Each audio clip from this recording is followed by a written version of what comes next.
Okay, let's open our meeting. And first of all, I'll entertain a motion to waive reading of the virtual meeting notice. Dick Williams, so aye. Did I hear a second? Second. Okay, all in favor, roll call. Let's see. Let's go for Marilyn. Yes. Aye. Tim, Aye. John, Aye. Dick, Aye. Norm, aye. Okay. Next item is minutes of January 12th. I did just have a grammatical question there. Mm-hmm. If you can bring that up just a little bit. On Turkey Hill, it says that the proposed lots are going to have 200 foot fronting. Of course, I can't see it right there now. Right here, it's 1, 2, 3, 4, 5, 6, 7, 8.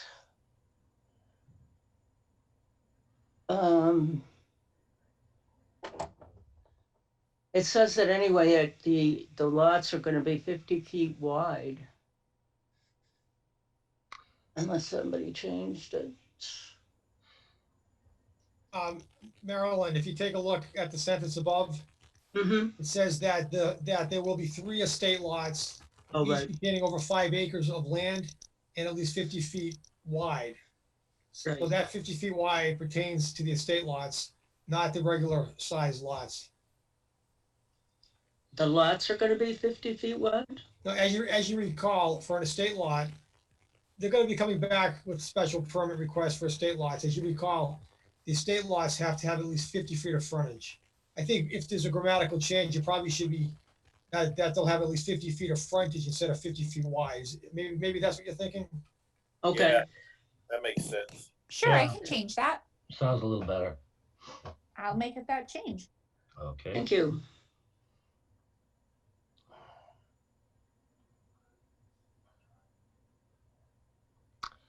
I'll give a few minutes for people to peruse this and I didn't have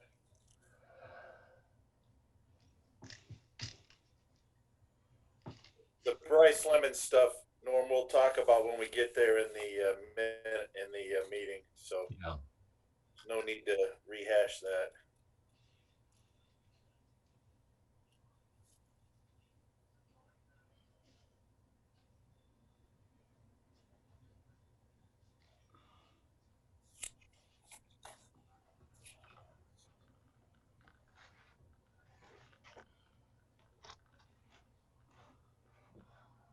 Motion to approve with corrections. Second. Any discussion? I will abstain. Okay, all those in favor? Marilyn, Aye. Tim, Aye. Dick, Aye. Norm, aye.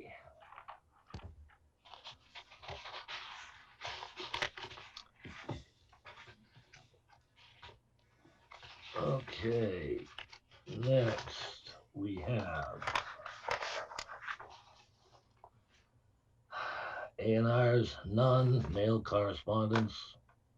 I'm assuming we have no significant mail or correspondence. Is that correct, Dave? Yes, you are correct. There was no notices from other municipalities regarding land use matters. And there was no other correspondence, some of which we can get to either now or later. We didn't get anything from Quinn Engineering as far as reports go for either Maple Hill Estates or Brice Lemon. Okay. And we have no A&Rs, so we're already on to number 5, Maple Hill Estates. I don't believe we really have anything on Maple Hill, do we? As just mentioned, there's no, we don't have any engineering reports for Maple Hill or any other correspondence. Okay. Okay, then right on to number 6, Bryce Lemon Estates Subdivision Administration. We have a bunch of stuff regarding that, and it's kind of scattered all over the place. If your packet is in the same order that mine is, the first thing that I see is a letter that we composed to send to Mr. Blair following our discussion with the homeowners of Woodside. Um, and I guess I'm just going to add or ask for any questions, comments on that. Norm, I just had one comment. I thought we were going to put something in there because at least you and I saw there was already damage to the road from the water going into that storm drain where it was eroding away the side of the road when it came off of the driveway. That was there actually a lot earlier. Okay, I apologize. I just saw it there now, so I thought that. Yeah, that has been there for a while. And Okay. they may have patched it some, already, and it's, eating away again. Is that something we should mention? Because that is our jurisdiction. Well, it is, but it's something that would be corrected when they put the final coat of pavement on. If there's any repair that has to be done there. All right. Some of that might very well be, cement and brick, and that sort of thing.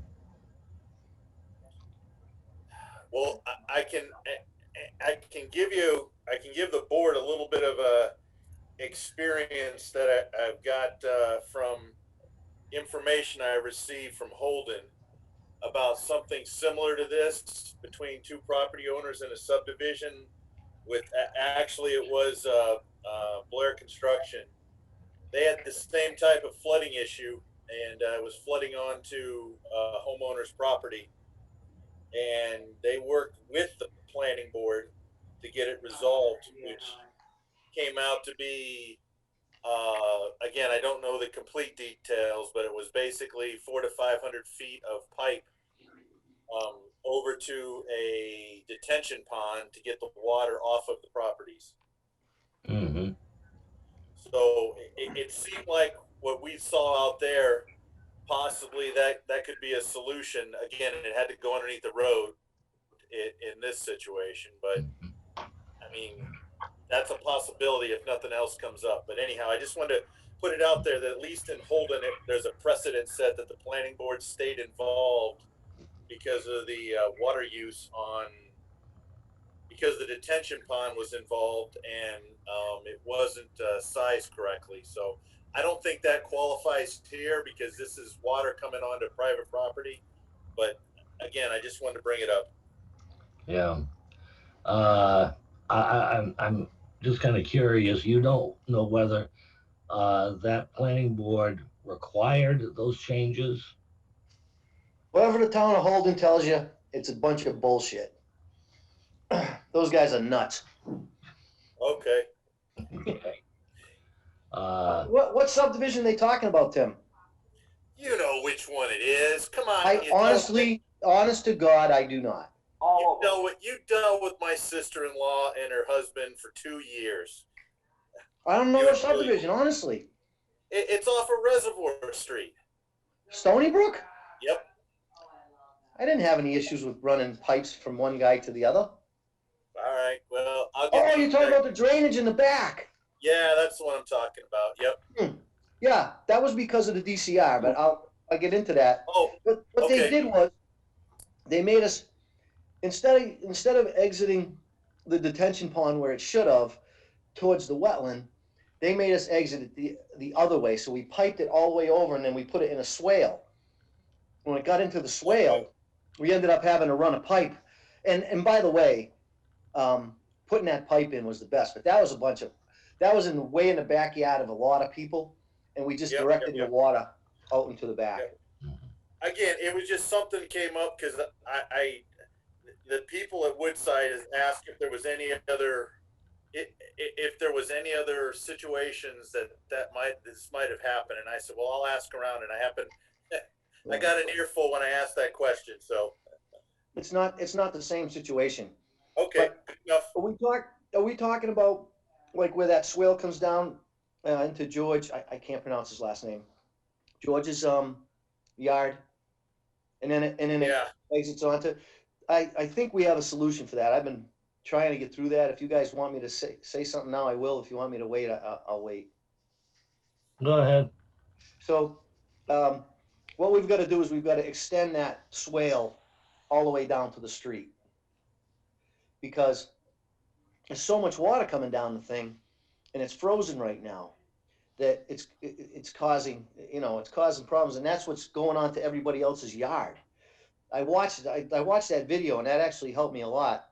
I don't know who sent that, but that's where the water's coming from. I'm going to extend that swale down so the water actually goes into the street, and it'll go into the drainage system. Now, Hi, you- this is Keith Bishop from 59 Woodside Ave. Hi, Mr. Blair. I don't think we've ever had the pleasure of speaking. I just want to add in a point of information. So I am 4 houses, if you're looking at George's house, to the right. So I'm the big white house on the corner there across from the detention pond. Okay. And my concern is that I believe that it's not only water issues coming down the swale, but it's coming down the hill as it slopes down towards the back of the woods. Because even in the spring, when the ground was not frozen, I had 3 to 4 inches of standing water the entire time. So I do think a larger swale there will help, but I do think we need to deal with the water as it runs off parallel to the road or perpendicular to that swale, because it's going down and towards the back as it follows gravity to the pitch to my yard. And that's where the water, but that's the source of the water right there. Well, the source of the water is that entire hill as it comes down from the house up on Oakley. I know what that is that's an interceptor trench from behind lot number 34, and it runs all the way around behind lot number 36. Yep. Which is the house, and then it comes down George's yard. Yep. And right now it's coming into the base of the slope, and it's following itself all the way down into you guys' yard. Right, but all the water that collects to the right of that swale isn't going to be redirected. That's my point. So something like... I'll tell you what. It's not physically possible, right? It's to the right of that. It's already passed, and the swale would be further upstream, quite literally, right? So any water that hits that hill to the right of the swale would need to be redirected somewhere else, whether there is a second swale that gets created to pitch it back towards the road, but something else needs to happen after that to catch the remaining water behind Steve's house and behind Mike's, I forget his last name. Maybe I could just cut it off at the top of the hill and direct it down into that swale. It's all groundwater and sheet flow that's happening, guys. It's nothing to do with stormwater management or anything to do with planning board. That's all done correctly. It's just, well, it's I've got to runoff. fix that water coming off the hill. It's water runoff that's going to go into either the storm drains. Ideally, it gets redirected to the storm drains, or it's at risk of going back in towards the wetlands, which is on the other side of that hill between Woodside and what Lemon Circle will become. I have to look at the top of the hill. I was concerned with the water coming down that swale and just fixing that swale, so it's ruining Mr. I can't say his last name, George's driveway. Super Greek. And I've got to dig that all out. See, you can't put it in a pipe, because if you put it in a pipe, it's gonna come out of there like a rocket, because there's no way of holding it back. The riprap takes the energy out of the water. But right now, where everything's frozen, it just looks like a river. And so, but it's not just when the ground is frozen, Mr. Blair. I'm saying it in the spring and the summer, it was also a problem. Oh, please call me Clee. Okay, well, I apologize. So what I'm proposing, so 59 Woodside, Mr. Keith Bishop here, I'm proposing that we make an amendment to this notification saying that not only does it need to include the runoff between 49 and 51, but we need to evaluate the impact of the water coming down that slope towards the other houses to the right. So I'm talking, I think it's 57, 59, myself, because it's coming all the way from 49 down into our yards. And the swale between 49 and 51 will not address all of the water issues that we're dealing with. Please, Steve Maintainer speaking, 51 Woodside, so it's lot 40, and Steve. I'm right to the right of Yep. George. So actually the property line goes right through the middle of this swale. But Keith's right. The water is overshooting that swale and it's going into the ground. The ground is it must be groundwater coming through the side of that hill. It's dumping it directly behind my my deck on the back of the house, and it's creating a stream going down and into those other 4 houses, those other 4 house lots. So he's right. It's really creating a river at the base of that hill, and it's following a channel all the way down behind, those other houses. So, and this has been going on, right since we moved in. So I'm committed to fixing it. I'm committed to fixing it. I'm going to fix it. We do have a curtain drain at the base of that slope behind those houses. We put in a curtain drain. So underneath there's a curtain drain that is taking. What's supposed to be taken is a lot of water from that hill. There's an enormous amount. That hill is all clay, and there's an enormous amount of water coming out of there. It's something that has to be taken care of. The best way to do it is with the way we handled it on Brintnal, guys. Is we put a trench along the top of the hill.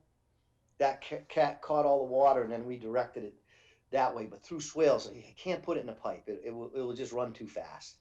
But I'm committed to fixing it. I don't care what you put on the paper. I'm going to fix it anyway. So however you want to handle it. So what you're saying is you're going to put a swale at the top of the hill and redirect it down towards the Bryce Lemon Circle area? I think so. I don't know for sure, but I think that's the.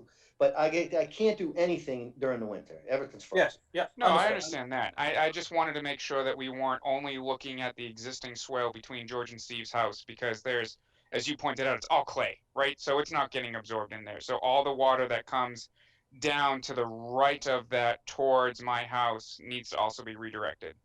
Okay. I mean, what we'll do. I mean, I'll assess it, now. But I'm committed to fixing it. I'm not going to leave everybody with a lake in their backyard. No, I get it. So obviously during COVID, we're all working from home. So if you wanted to come by 59 and talk to me as well, I'm more than welcome to kind of walk you through what I'm looking at.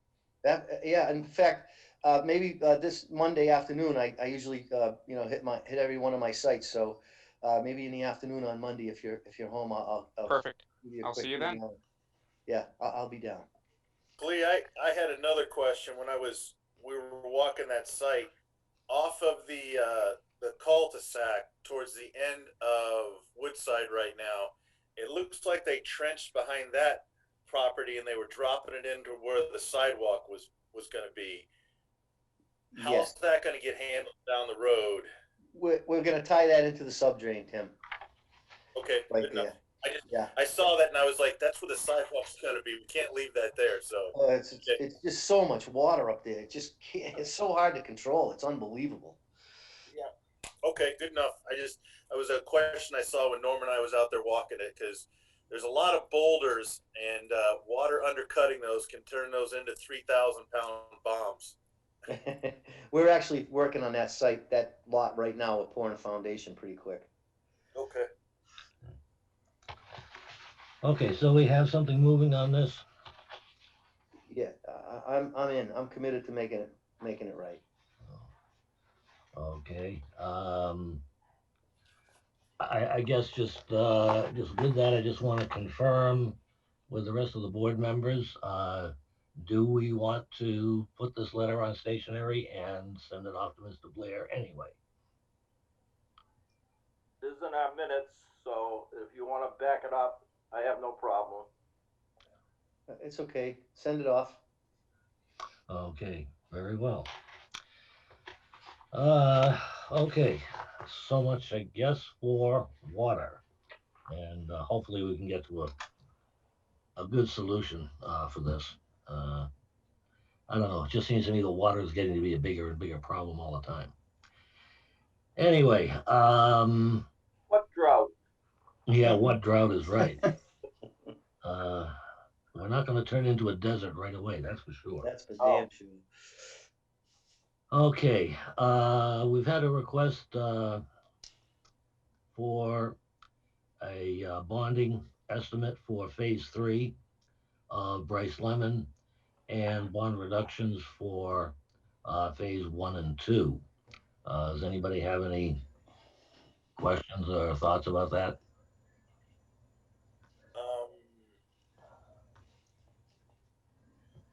Well, since Clee, since you're on, I had a comment made to me by a department head that some individuals in Bryce Lemon had talked to somebody, and I didn't get any names, that because of issues with the DCR or the DEP, that Bryce Lemon might not be connected. So No. I Not gotta the ask case. that question because I gotta nip it in the bud. Let me tell you what's going on. The Army Corps of Engineers said to us when we got everything done with all the other agencies gave us an 18-foot crossing.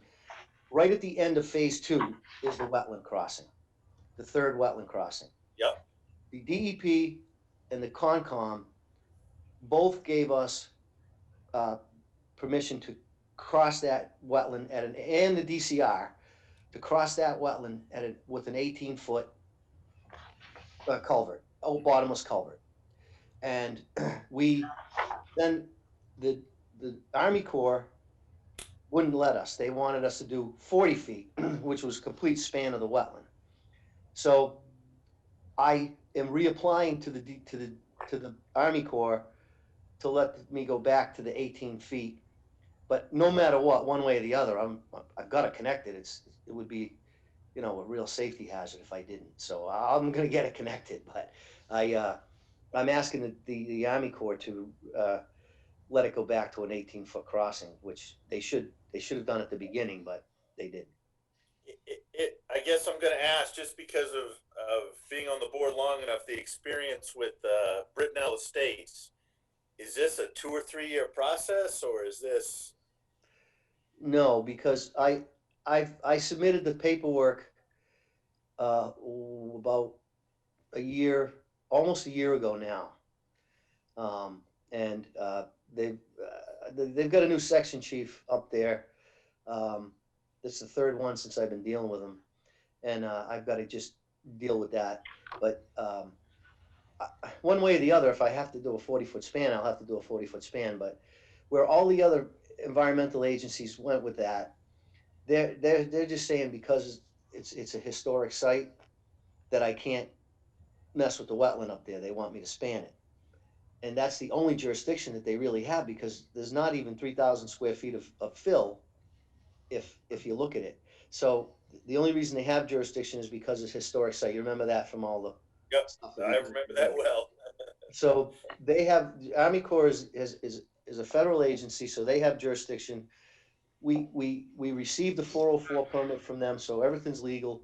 The only thing they want me to do is they want me to span that wetland, and I want to fill it with just an 18-foot, bottomless culvert, which if the DCR will give me a damn permit, the DEP gave me a 401. I mean, Army Corps should give me the permit. It's crazy. So I'm just banging on them, but I already have a permit to put it in. If I have to put it in that way, I put it in that way. You know what I mean?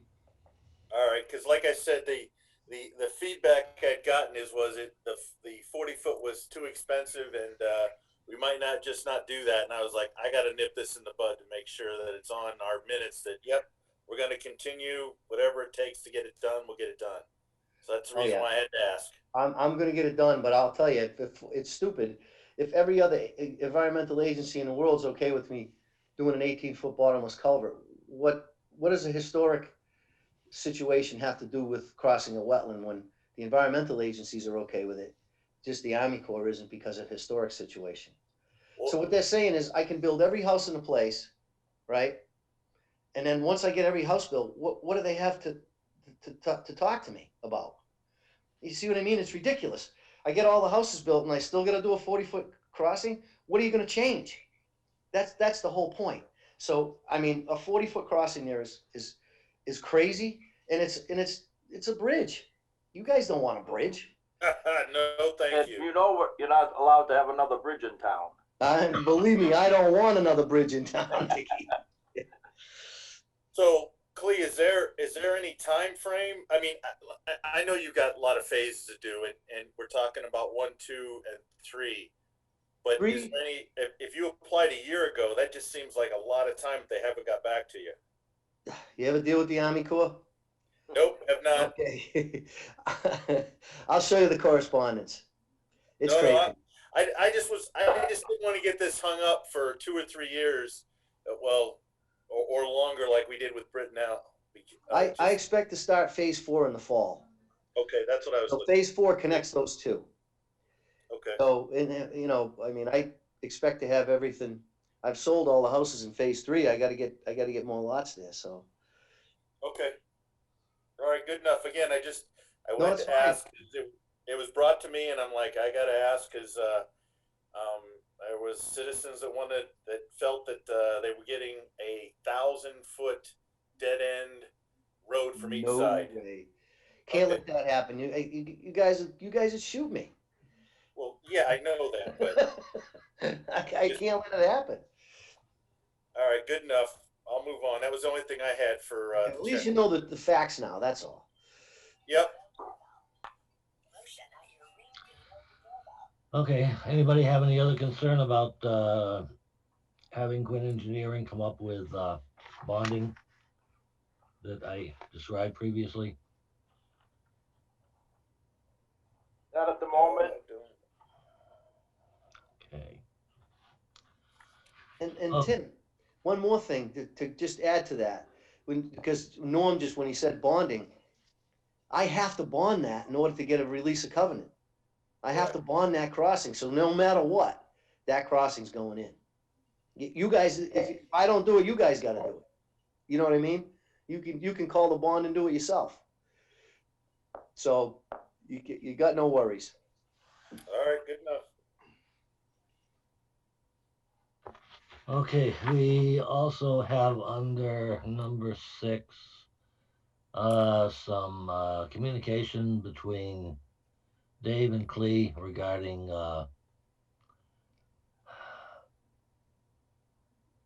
water flow from an unknown source, blah, blah, blah, and so forth.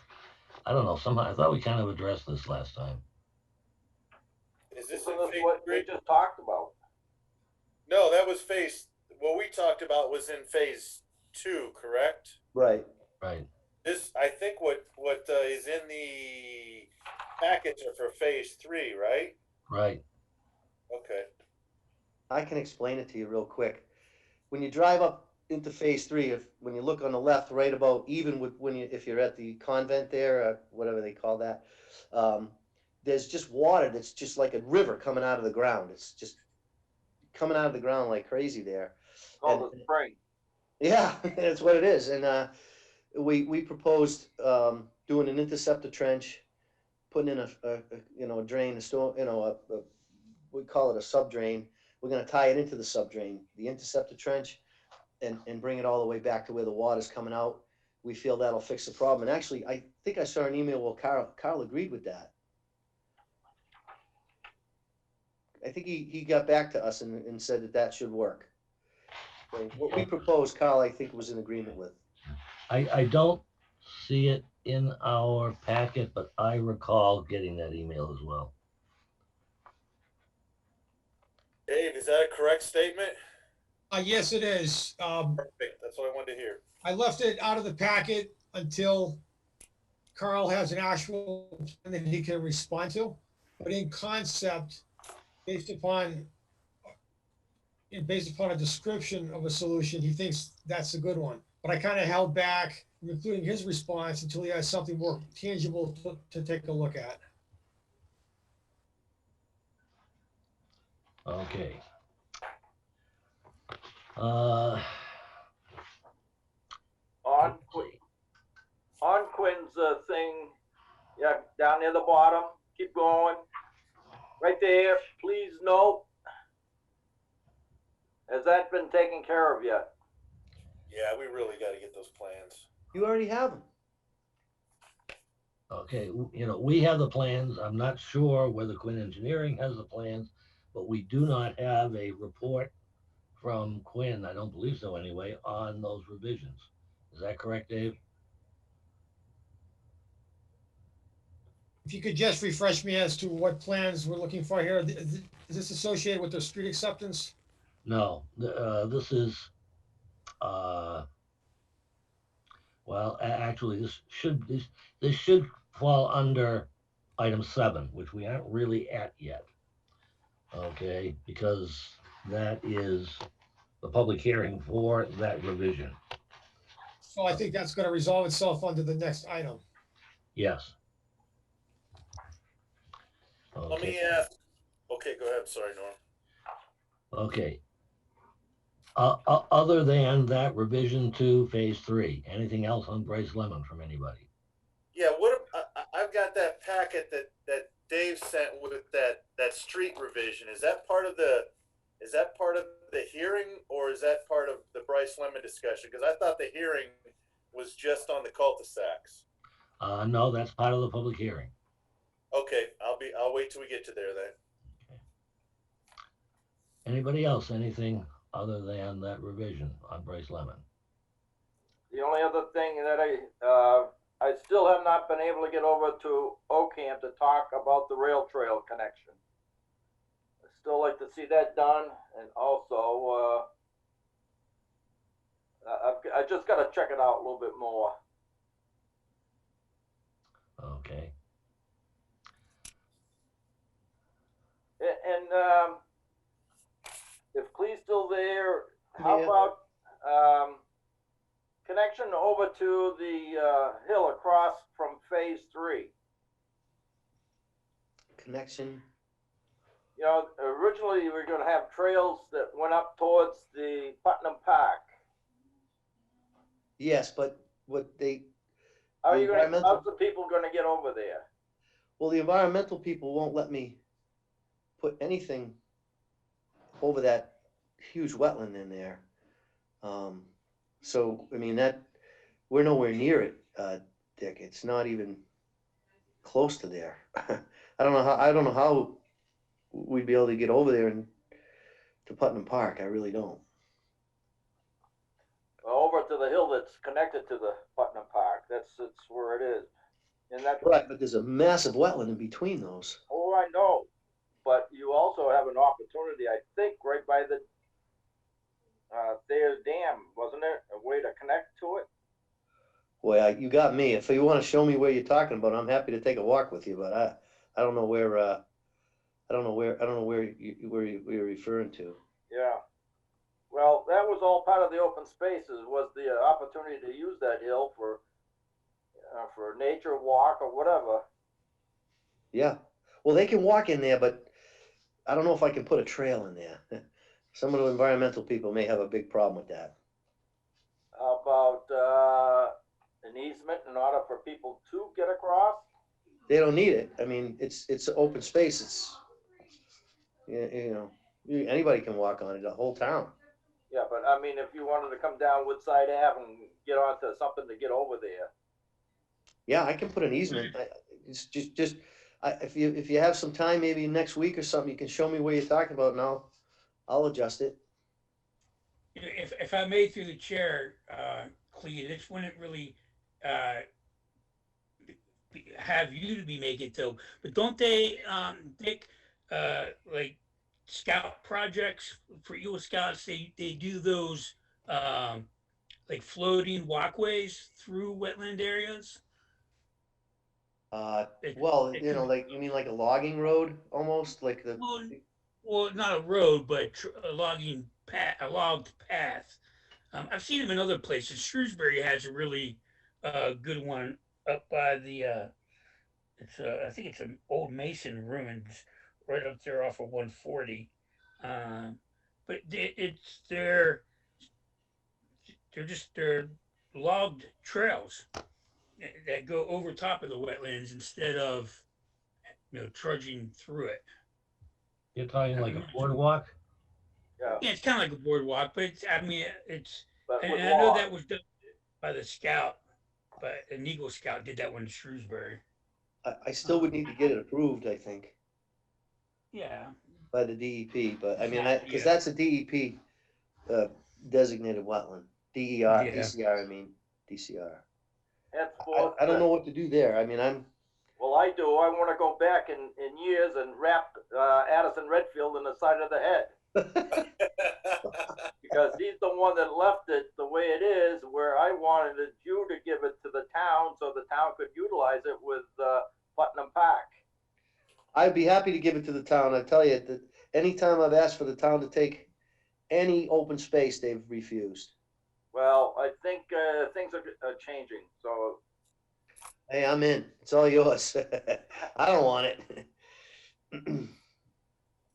Norm, the only other thing I've got for Clee is that I presume this May you're going to be looking for acceptance of phase 1. That's correct. I hope. I think it's moving into February, and I don't remember seeing the complete set of drawings that we were looking for on phase 1. David can probably tell me if I'm wrong or not, but I think we should get that process started now instead of waiting to the last minute. Yeah, there's an email. Dave sent me an email and I responded last Sunday. It's up on the screen now. Are you looking at the screen? Yes, yeah, I'm sorry. We're shooting to have all the outstanding items done by the 15th of February. The Okay, plans. great. I'm sorry. I don't remember seeing that. Okay. But there's a few items that need discussion. I attached it for reference, but I don't remember. I read through it. Those items we need to talk about, but I remember I don't remember what they exactly were. And Dave asked if we could do that on the 9th rather than now. Oh, okay, that's fine. Is that all right? Is that right, Dave? Is that the one you were talking about? Yes, it is. I mean, Okay. because tonight's agenda has so many things on it, Right. it's, preferable to give you more time to get those things done, to connect with Quinn Engineering. Yeah. And then come back on the 9th, and we can pick it up, the way where we left off last fall. Okay. Okay. I'm good. I just wanted to point it out because I know I want to get this process started earlier than waiting till April or so to be in the back to get it started. I'm with you. Okay, good enough. Okay, anything more on Bryce Lemon? Okay, we're only 20 minutes late. Then on to item number 7. Let's open this hearing on a modification to the approval of the Bryce Lemon Estate subdivision pertaining to 2 items. First of all, a change in the roadway layout for phase 3, and also a waiver to not require plantings in the cul-de-sacs. So I guess first of all, from the board, I'm just going to ask if there are any comments. Oh, tell me when I can go. Go. All right. A couple of things. First off, I see this Form C application, and you got Jim Colick listed on here, but his stamp expired in July of this past year. So That's not what this is. Just asking who it was. Unless I misunderstood who it was that actually engineered the site. yeah, but that leads to my problem number 2, Clee, is that this new drawing that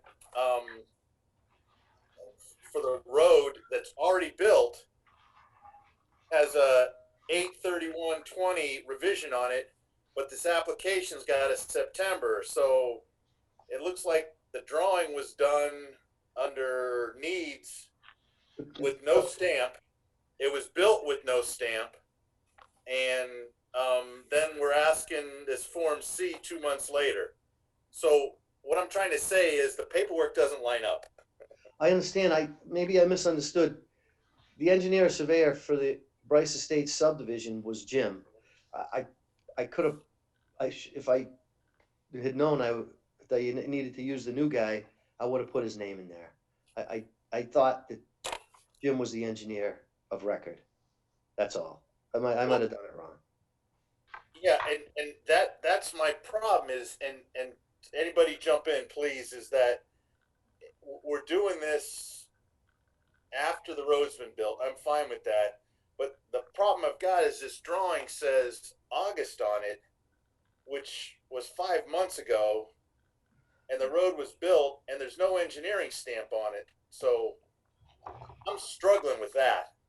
I'm struggling with a road that was built in Rutland without an engineer stamping it. That's, if I'm not mistaken, a violation of state law. Well, it is, but here's what happens. I mean, you see the plans that I submitted. If I put name of engineer or surveyor wrong, I apologize. I'm good with that, Clea. I'm Yeah. fine with that point. Yeah, but it's not Jim. It'll be Doug Best who's going to stamp it. But the point is that what we're trying to do is take that hook. And I did talk to Carl about it. He'll tell you that. And he said, it'd probably be all right, but you got to get it through the board. Not only that, obviously the lots that are next to it have to be A&R'd. So you're going to see an A&R plan pretty quick coming up with those lots on it. You know what I mean? The ones that we're trying to get where the road's trying to change. So, I mean, if I just give you a quick synopsis, I mean, where the plans are, there's a huge hook in the road. It was actually off the cliff. I don't know what our guys were thinking when they did that plan. But look at look at that hook. Oh, go back, Dave. Look at that hook in the road. Just go up just a little bit right there. See that thing? That's crazy. Why would they do that? I think it was an old road that he just copied and pasted and he put it in the wrong place. I mean, it's all it can be. Look at it. Terrible. So we moved it. And we just straightened it out. And that's really all it is. I mean, it was designed wrong to begin with. See how that straightens it out? Oh yeah, I saw that. I just was the trouble I had is when I looked at the old drawing that Jim did with all of the I'm guessing the fill lines, and then the new one doesn't. It looks like there was a drainage system on the back of 99R and 98 and 97, and it seems to have disappeared. No, I haven't installed it yet because I'm coming back to you guys with a new design, but I don't have that done yet. Okay. I mean, the old one's gonna go in a lot easier now that the road's pushed further over, so there's obviously more room for it than there would have been before. That is believe it or not, it's a $200,000 underground storage system for drainage. So it's crazy. Number one, Dave may be able to help me with this, but I just got a plan approved in Holden a year or two ago. And the first thing they said to me was, we don't want any underground storage at all, or any underground infiltrators. We want everything done on top of the ground. Those things can't be maintained. They're ridiculous. Yeah. So this is a series of 48-inch pipe. Oh, I see that. Yeah. It's awful. It's the worst design. I don't know. I should have looked at this thing closer when we were doing it, but we're fixing that, and we're gonna come in with a pond there that's gonna work. So you're gonna put it. I apologize for interrupting. You're gonna a detention pond replacement for this is what you're talking about? Yes. Okay. All right. Good enough. I looked at this and I was just like, it's not the same design. So that was what I was struggling with, and the slopes look fine, about the same on the road, but that whole back section didn't line up, and that's what I was curious about. We picked up about 30 feet in front of that first lot. I forget. I can't see the number of it there. 99 is it? Oh, the 99R. Yeah. So all of that whole thing moved forward, so they'll have more room for drainage back there. Plus, the road isn't off the cliff. When I was driving up there when we were building, I looked over. I go, "What in the heck are we doing over there?" It was crazy. The guy says, "This is the edge of the road." Not anymore. That's when I called Carl. All right, I'm good. I just, again, from a legal standpoint, knowing what I know now about gas systems, you legitimately, I'm not saying you, Clea, but the construction guys can't build anything without stamp drawings. That's just illegal by the state of Massachusetts. So I know, I'm but just, I made them. yeah, I know you did it. I'm just saying that Carl should have brought this, and maybe he did, to our attention, and we missed it. And Chief Buckley shouldn't allow this to happen either. But that's, again, my opinion. I'll let it go. All it did was move the road over. It stayed in the easement. All it did was move all the piping over, just the 20 feet or 10 feet or whatever it was. Wait, I don't have a problem with the design. It's just, I guess I'm a stickler for procedures, and this didn't follow the procedures for a project, and that's the reason why I was a little, yeah. I was up against winter. I get it, but I got the same thing in the gas industry. I got to get pipes in, and I'm up against winter too, but I still have to follow procedures, or the DPU comes down on me like a ton of bricks. So Gas is a little more dangerous than running sewer pipe. I know, but it's still, yeah. Okay, good enough. That's it, Norm. All That's my say. Anyway, Dave, I guess first of all, a question, you have the full-size plans in the office? No, we don't have full size. For this purpose of getting the information out to the board, we requested something that was readable in sufficient copies to get them out to the board. And that was 11 by 17. If the board would like a large size set, which we're going to be needing to put into the main set of drawings, then we're going to have to get that full size plan at some point. Okay. My second thing is, we don't have a report from Quinn on these revisions, do we?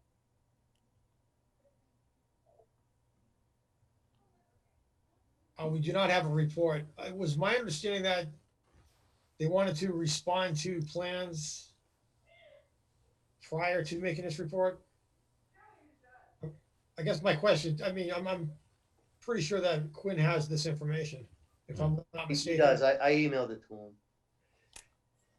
It's really not anything to, I mean, I would suggest, I guess, it's not a big deal. It's just moving it over, 20 feet or whatever it was. It stayed in the road easement. The road easement didn't change. I just moved everything over so that the road wouldn't be off the side of the cliff on fill. It's really, to me, it's just a de minimis change. All I did was just straighten out the curve a little bit, that hook in the road. But I mean, I don't know what Kyle would review, but he can certainly do it. He inspected it as it went in too, so. I don't know. I think we should have, however brief it might be, a report from Quinn Engineering to wrap this whole thing up. And Tim, I think I have to agree with you that I don't really want to take this plan without a stamp on it.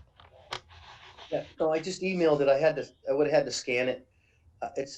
I believe it's stamped now. I got it at Julian's office. I'll just go get it and bring it, and I'll submit everything properly. The other thing, Clea, which I apologize, I didn't mention, have Julian make sure over in the revision that somebody approves this, because he's basically got a drawing with no stamp and no approval on it, and that's just, from an engineering standpoint, that's just wrong. What do you mean approval? I don't understand. In the revision number 5, which is dated 8/31/20, which was supposedly the build to drawing, he has no approval in there. I see what you mean. So nobody approved this plan. So that's because there's just a lot of wrong things on this plan that shouldn't have happened. But you know what? It's done. I'm just gonna say that it.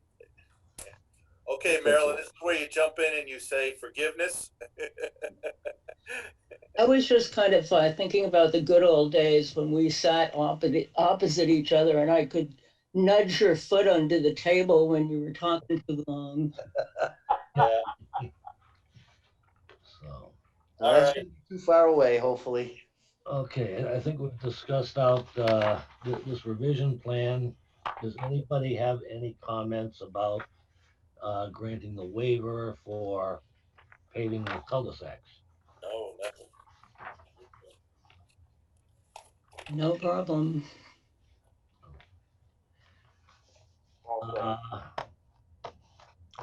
I don't really love doing this, but to be perfectly honest with you, I honestly feel that for this thing to be done, as they say, according to Hoyle, we really need to continue this public hearing Yeah, I uh, agree. until we get, number one, a report from Quinn Engineering, like I say, however brief it may be, and number two, a stamped copy of the plans. And Norm, I maybe I'm asking too much, but this typical cul-de-sac design that Clee did, I like it. But shouldn't that be in like the back of the plans as like a standard for all cul-de-sacs? Can Julian do that so it's contained within the entire set of plans? Sure, you want to just, it's just, it's a regulation, so I didn't know how to draw a plan. I No, just kind of put, I just kind of put something in there. Dave asked for a plan. I said, I didn't know kind of what to do. So if you want me to, Oh, I'm sorry, Clee, go ahead. I'm sorry. no, I'm sorry. I didn't mean to interrupt. No, Dave, is this something we could just like in the back of the sheets where they have like the standard, storm scepters and stuff like that? Just put this on there, maybe. See, if I could answer that, maybe this is a regulation. So it would be normally if I did this during the process, I would just, see what you're saying. I would just write on the front, waiver requests, and this would be one of them. So it would just, you would just waive that regulation. Dave wanted to see a plan, so I kind of put something together that I thought would be the best way to look at it. But the plan that really exists is within the regulations. You know what I mean? Yeah, I know what you're saying.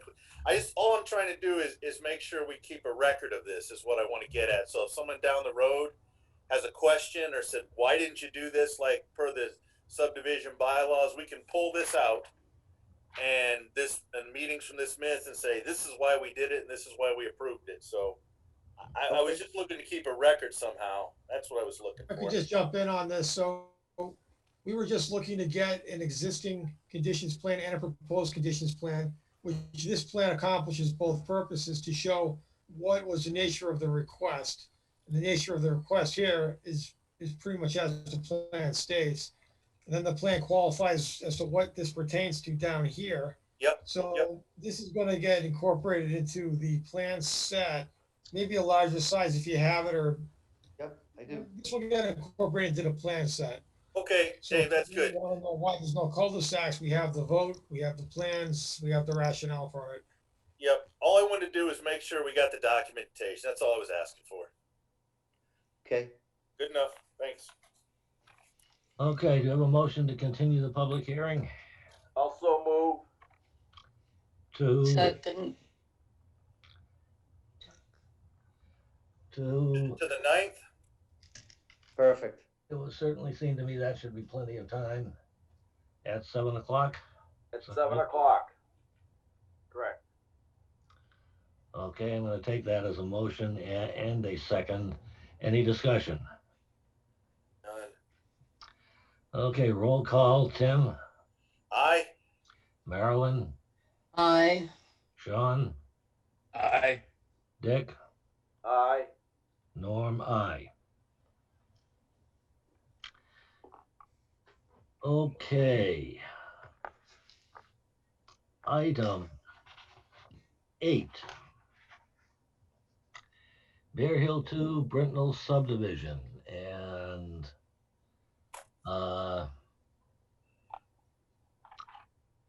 I guess the first thing that I'd kind of like to look at is the email from Clee.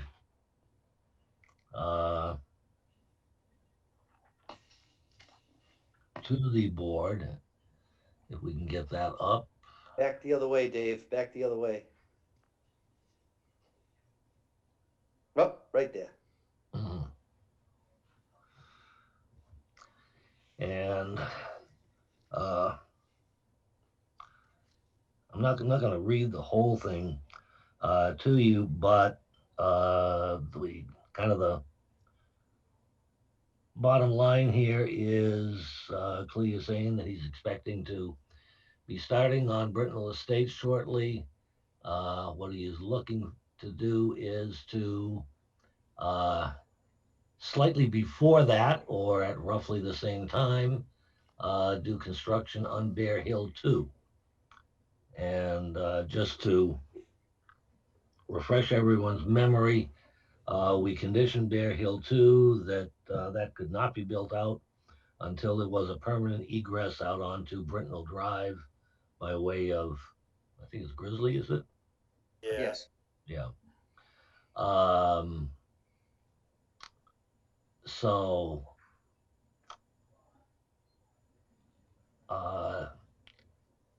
should we say he can go ahead and start doing Bear Hill 2? That's kind of, I don't know, I guess I'll call it interrupting that condition. But haven't you already started Bear Hill 2 by doing the clearing up there? Well, we did that way back when you guys let me. Mhm. I had to Well, do I that to thought- put that sewer line in, remember? I thought I saw trucks going up there and some clearing going on. No, on the no, other side. you did, but we're building a house on lot 1B. Oh, that's the one up that's tucked back behind the other house? Correct. Yeah. Yeah. Good enough. Yep. Yep. Okay.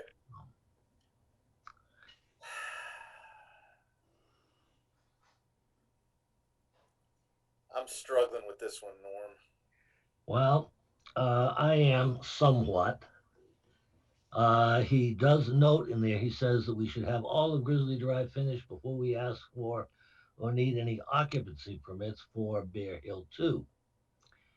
I'm going to suggest a possibility might be a letter of agreement from Clea that he will not apply for any occupancy permits until Grizzly is completed out to Brintnal. Yeah, I mean, I can agree to that because it's not, I mean, it's gonna be a lot quicker to build. Even if I finish Bear Hill 2 and get it paved and start a house, I mean, that's 6 or 8 months from now before I would be looking for an OP at the very earliest. So, I mean, I certainly should have both those sites, at least Grizzly Drive built out and Bear Hill 2 done, by that time. So if you wanted to do something like that, I wouldn't be opposed to it. I would really like to see that the permanent exit be in place. So I would hope that that would be a solid agreement. Well, I make a motion that a letter will be coming forth from Mr. Blair stating as such. You want me to make it so that we both sign it? You mean like a letter agreement? Yes, Let Dave approve it? yes. Oh, Yeah. okay. Norm, I would like to go one step further, and that needs to get put into any building permits that are issued for Grizzly Drive through the building inspector. So it's in that. Dave, you can help me out. I don't remember the name of the system. No, it's not Grizzly Drive, it's Arrowhead Drive. That's what I meant. I'm yeah. sorry, Clee, Arrowhead Drive. Yeah, it's put into the permitting system to make sure that nobody misses it by accident. And it's OPs, not building permits. So the big thing here with you guys is safety, right? So Yeah. if we put a house in there and we start adding people to that, then we're adding people to the fact that there's no exit for it. So the whole idea is, if I built a house, if you didn't give me the OP, nobody's unsafe. So, it's like giving me a model permit. You can't really get a model permit. You can't get an OP with a model permit. You have to have all different stuff done. So, I mean, before I can even get a building permit, I got to get the pavement down and get release from covenant on it before I can even get that. So we're months and months away from that. I will have Brintnal Estates done, but I asked it not the building permit Tim, but make it the No, no. occupancy permit. No, Cleve, that's what I was asking. I said, what I wanted was on the building permit that no occupancy permit would be issued until Grizzly was finished. That's what I wanted in that system. And that's fine with me. You can pull all the building permits you want. I'm fine with that. I just, well, actually no more than 16, but that's another story. There's only 12 left. Yeah, but all I wanted to do was get it in the system so it's recorded. I know we'll have our letter and everything, but I wanted to make sure that the building inspector put that, or however it gets into the system. And Dave, I don't understand that system, so.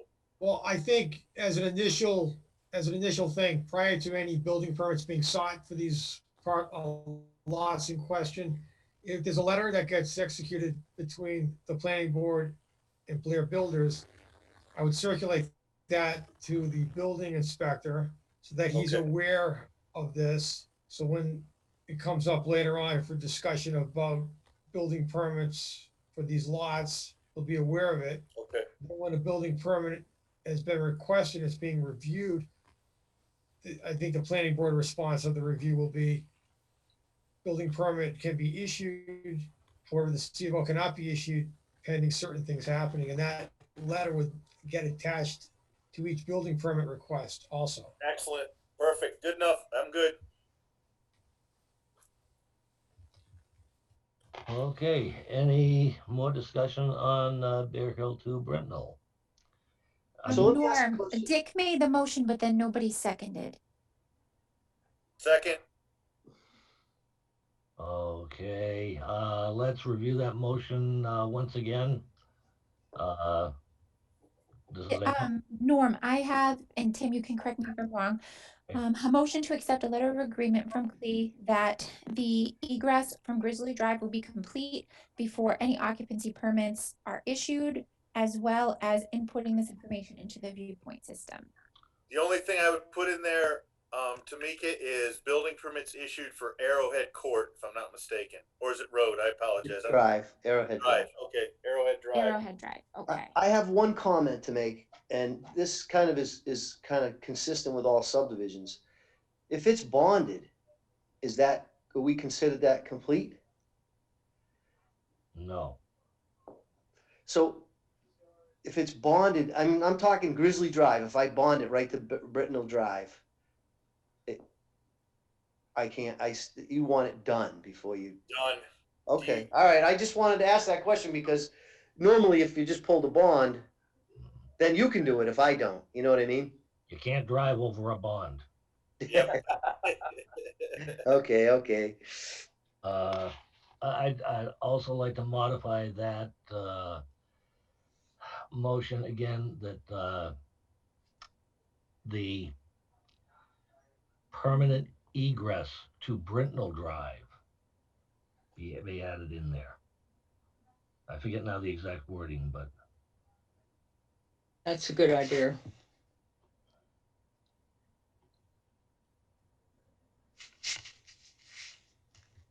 Okay. Maybe I'll start.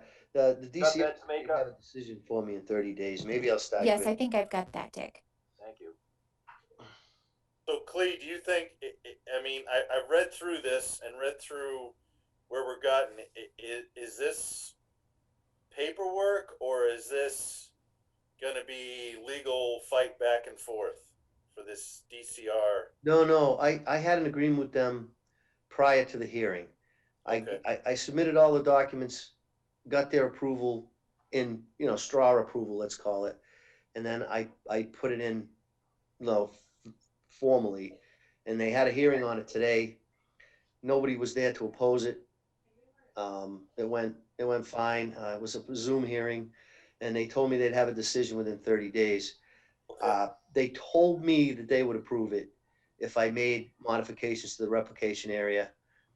And I did exactly what they asked me to do. So I expect an approval. I'd be very, very surprised if I didn't. All right, good enough. okay. So Tamika, have you got those changes in the motion? I believe I do. Okay. I have one more question, and it pertains to this letter that my email, Norm, if I could. Yeah.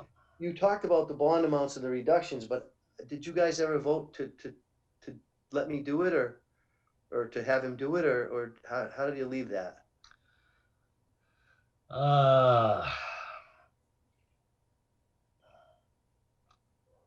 I think we agreed yes to allow it, and I'm not sure whether we even normally vote on allowing bonding or bond reduction. We can't. You gotta tell Dave to tell him to go ahead and go, though. So we get it done. I mean, I just wanna make sure that we get that, cause, Okay. I'm gonna need it quick. Yeah, okay, let's take care of this motion in front of us right now. So any further discussion on the letter from Mr. Blair regarding Bear Hill 2/Brintnal? Okay, roll call. Tim, Aye. Marilyn, Aye. Sean, Aye. Dick, Aye. Norm, aye. Then I'll entertain a motion to have Dave notify Quinn Engineering to create a bond estimate for phase 3 of Bryce Estates and bond reductions for phase 1 and 2. Also move. Second. Any discussion? Quick, Norm, that it says bond reductions. What typically a bond reduction is when something's finished, right? When some part of the work is finished, yes. I didn't know Brintnal Estates was built yet. Has it? No, Oh. This is Bryce. I'm sorry, that was a Bryce. request for Bryce Estates, Tim. I'm sorry, I'm getting mixed up. This is Bryce Lemon. I Yep, put too much sorry. in one email. Yeah. There's okay. I'll zip it. I'm good. Okay, anything further? Then, once again, roll call. Tim, Aye. Marilyn, Aye. Sean, Aye. Dick, Aye. Norm, aye. Okay. We are getting there. We're getting there. Item number 9, phase 1 master plan update. Dave, You guys done with me? let me just take a look down here. I would say so. All right. Hey, it was nice to see you guys again. Yeah, it's been a long time since I grabbed one of these meetings. Yeah. Hopefully you'll see us in person soon. Yes. Oh boy, I'll tell you what, it Hmm, would be great. Yes, it would. certainly would be. Thank you for everything. I'll see you guys Thanks, later. Clay. Bye now. Bye, Bye. Clee. Bye, Tamika. Aye.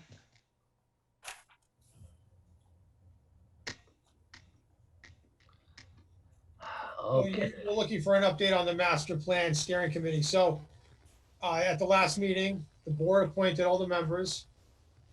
I believe everybody has been notified. I notified everybody who the board appointed that they were appointed. I believe everybody has gone to the town clerk's office and been sworn in. No, they haven't. Well, I don't know. Maybe that guy's going to get up there real soon then, huh? He was up there today signing drawings, and I didn't think about it. It's okay. So most Maybe he doesn't really want to take part. No, yeah. I will stop up and I'll give Damien a call tomorrow and stop up. All right, that'd be great. So there's a master plan steering committee. The first meeting will be this Thursday at 7 o'clock. It's going to be a remote meeting. There's an agenda on the town's website, and the committee members have been notified of that. So we're looking very much forward to getting this going. Updating the master plan, which was last done in 2000, and you know, we have a great group of people. It's a diverse group of people. A lot of folks are new to town, and some people who've been here for a while. So it's a good group, and I can't wait to get started. What time was that, Dave? The agenda time, meeting start time is 7 p.m. Thank you.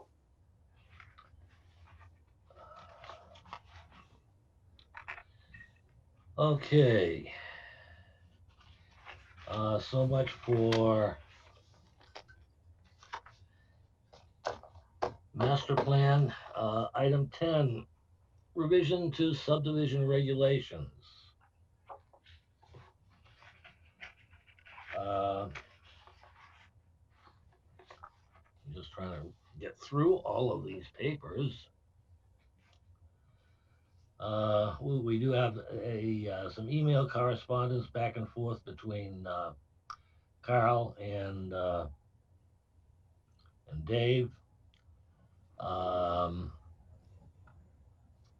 what I think we are looking for, number one, is to get a new typical cross-section drawing. Yes. But we've got to give Carl, I guess, a little bit more information as to what we want. And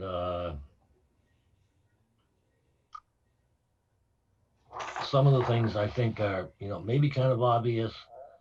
I don't know. I may be the only one dissenting on this.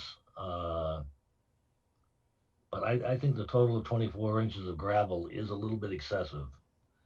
My thoughts are that for the base gravel, if they put in 2 6-inch courses, each one compacted, one on top of the other, and then the remaining 12 inches, I think it is, of fine gravel. No, 6 inches of the fine gravel. That's just my thoughts. Why do you feel that it's too much gravel? According at least to Carl, that's the most that he sees anywhere in any of the towns that he works with. And bottom line, excessive gravel means more cost, means higher housing cost. And have you been through anybody else's towns to see how their roads are in 5 years, 10 years, 15 years down? How they're standing up? No, I have not. I'm just taking Yeah, I know. what seems to be Carl's advice. Yeah, but Norm, I feel in our situation where we have a lot of steep, a lot of water, and everything else, there's nothing wrong with having a good gravel base that'll stay.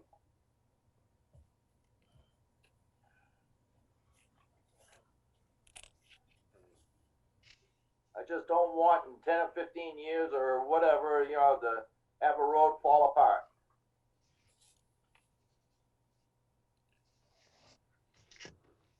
so I'd rather be safe than sorry.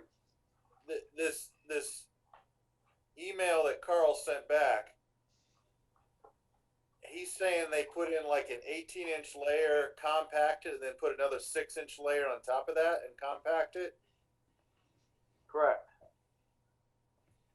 How the heck do you compact 18 inches of gravel?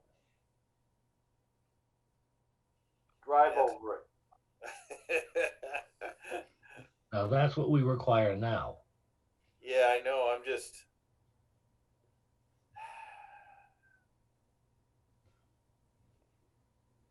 And if you ever saw their kind of gravel, it is sometimes not my idea of gravel. So that's why I'm saying sticking with this.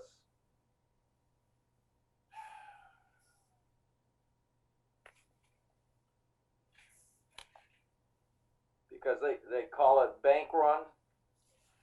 And bank run, if you went in there, and I would love to see somebody go in there with a mason jar and put a handful in there, water it, shake it, and see how much silt, how much clay.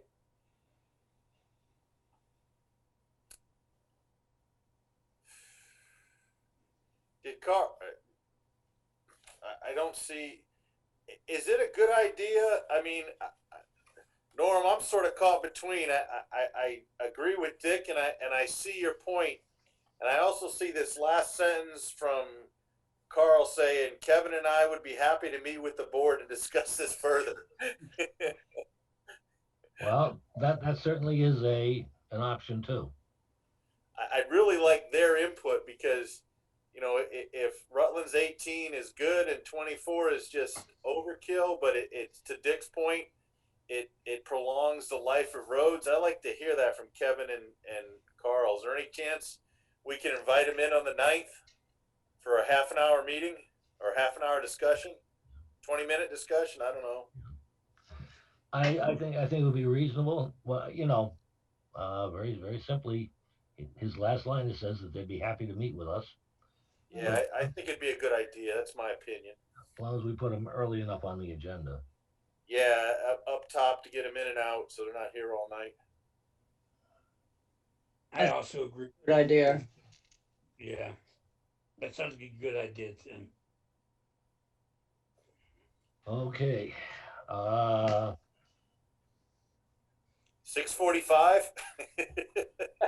Well, Sure. we do have the continuation of the public hearing there at 7, but we we can still do it. And you know, we don't have to continue that public hearing right at 7. If it's 7:15. Yeah. Are we all in agreement about the actual pavement? It's not bad. I sometimes I think it's an inch and a half. If you're doing that, what's another half inch? This is where I would like to talk to him about that too. Okay. Would it make now- it stronger? Because now we only require 1 inch. Yeah, I know. I Now know, we're- but I'm just trying to think, you know, if something would require it, it would make it stronger. Mhm. So, well, that'll be a point for discussion then. Okay, good. And also, Norm, if Carl and Kevin's here and any questions come up about the hearing, we've got them here. So we're sort of killing 2 birds with 1 stone. Well, that is true. I'm assuming that we will have a report from them by that time. Yep. And so if any questions come up on the report, we've got them there. So it's sort of, it's a win-win for us. We could use them for that to get through the hearing and also get this road subdivision modification squared away. Mhm. Anyhow. All right. Okay. Anything else? It actually says Kevin or I would be happy to meet. Doesn't sound like we were going to get the 2 of them. Let's vote for Carl. That'd be my opinion. Yeah. I'll do that.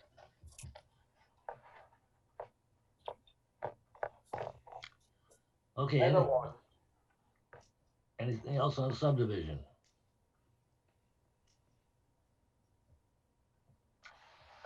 Okay, item 11, LPA hour usage. I guess the bottom line for this item is a letter from CMRPC, and it kind of looks like the heart of it is on page 2, where they talk about authorization of LPA hour usage. Everybody sees that? Yep. And but the bottom line is, I guess in that second sentence, it says to be consistent going forward, we're going to vest the authority to allocate the LPA hours with the planning board. Each planning board may designate blah, blah, blah. And then the planning board says through his chair is asked to specifically indicate who is eligible to allocate LPA hours. So I guess The past we a certain percentage was you and a certain percentage was Dave. right. So do we want it all to run through the planning board? Yeah. Yeah. Okay.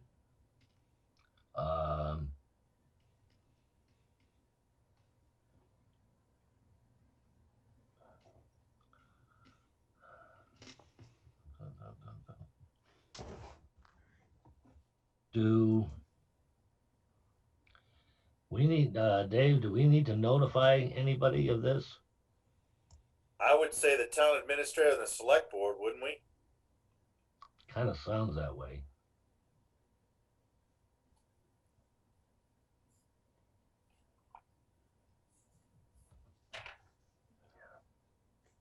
Dave, your thoughts on it? Sure. If you want us to circulate this letter, as well as a brief email accompanying it, I can do that. Yeah. That'd be to the select board and the town administrator. Mm-hmm. Okay. How did we separate the two of you? Was it 30% for you, Norm, and 70 for Well, Dave, or the other way around? I do not remember. That sounds sort of familiar, but honestly, I don't remember. Dave, I guess through Norm, do you have any projects coming up that you need these LPA hours? At this time, no, nothing that's firmed up. But usually any projects I have, I bring those projects to the planning board's attention, and then we go from there. I think what's happening here, which is a significant change from last year, is I think they're doing away with allocating it with a portion from one entity and a portion from another. I think what they did here compared to last year is to just streamline it, where it's all through the planning board chair, or it's all through whoever that planning board through its chair designates can be that party to allocate the hours. Okay, all right. If you keep it the planning board, that's probably the easiest. If I have anything, I come before you guys, you folks, and usually it's not a novel concept. Usually we've talked about various things along the way. So. And so, Dave, if the select board, like in this example, professor needs something, they can bring it to you, and you can bring it to the planning board. Then, right? Yes, I would be looking for them to give some background information. We put it on the agenda. Okay. I'd advocate that they would show up, make their presentation. Then the board can make a determination whether it's within the planning scope or not. And most likely it will be, and allocate the hours. Excellent. Good enough. That's it. That's all I was looking to. Sounds good. Okay.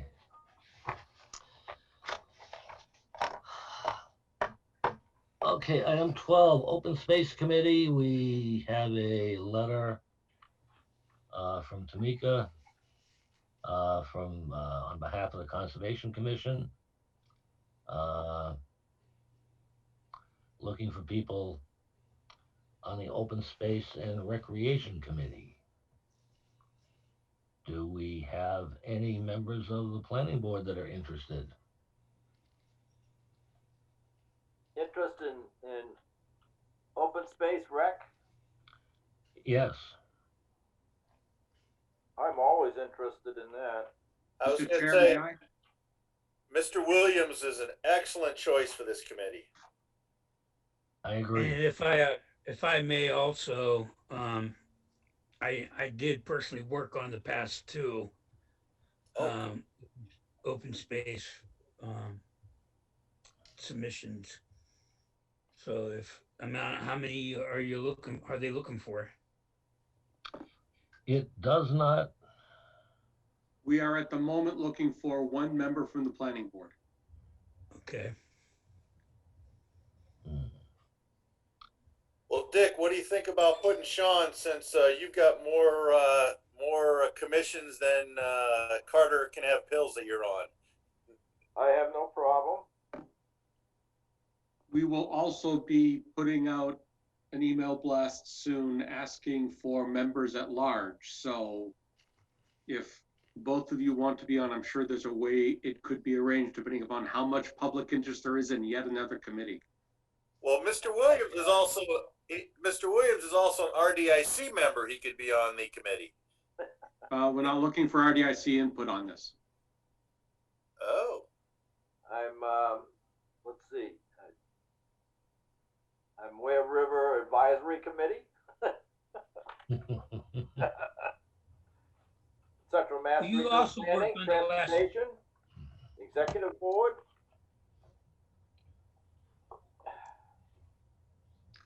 and all around nice guy. Well, I wouldn't go there. I Dick, That's you the need a rumor. vacation. You need a vacation, Dick. Trust me, I know that it's coming, and it's very hard for me to try to grasp. So, yes, I know. Oh, and there's actually a small typo. This is the Open Space Committee, whose job it is to write the open space and recreation plan. And Whoops, Peter, sorry about that. That's okay. Peter, thanks for you sending me the older one. I've been reading through that. You're welcome. It's what I could get you very easily with the information you were looking for. Oh yeah, that is exactly, and the spreadsheet was excellent. It's just, and if I'm not mistaken, somewhere in this packet there's a map that goes with it that Mr. Williams was looking for. I also. I'm not sure that there is, but that's okay. Did I not see a map in here? Well, there are maps. I just don't think there's one that specifically maps out each of the 61 properties. I could be wrong. It's been so long since I've looked at it. Peter, No, I don't think it was in your packet, Peter. It was in something that came out just recently, but from CMRCP. CMR. Yeah, well, we can talk about that in a minute, but that wasn't. Sorry, I'm getting ahead of myself. Peter. Yes, sir. I do believe the planning board has goals that they're supposed to be trying to strive for in the open space rec plan in the back. Sure. And in fact, if Mr. Narwhal himself could probably refer to that very quick, well, hopefully very quickly. No, I don't have that. I don't have it open. I have to go find it. But yes, there are a number of goals that have been. This is yet another document that had grand ambitions and no action taken in town. Correct. So I would like you, Tim, to take a look at it and maybe give the planning board a report what the goals are. I will put me on the agenda for 2/9. Goals from 2000. I know of one. Mow open space. All right, not a problem. We can do that. Okay. And that was to try to have an easement onto Mr. Blair's open space property that we just got done talking about. Mm-hmm. All right. So did we decide who the member's going to be? I don't think so. Do we need a vote to send Sean? I would do Moore? a vote, Norm. Pardon? The other boards have done that. I would probably do a vote to nominate Sean. So do I have a motion to, I don't know, to offer, to send, to nominate, whatever the word should be, Sean Moore to the Open Space Committee? I will so move. Now second. Any discussion? Hearing none. All in favor, roll call. Tim? Aye. Marilyn? Aye. Sean? Sean? He's gonna He's abstain on abstaining. that. Okay. Dick? Aye. Norm? Aye. Thank you. Okay. I will send out email when we start really getting the whole committee together and we've got it formed up. Thank you. Okay, very good. Thank you, Okay, Peter. item 13.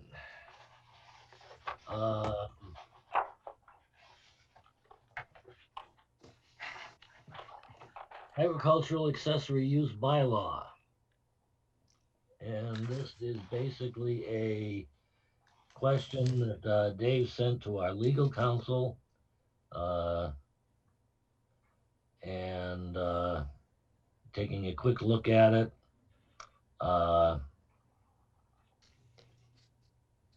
Here's the response from Amy Klessel as to whether particularly marijuana cultivation would be an allowable accessory use under the agricultural accessory bylaw.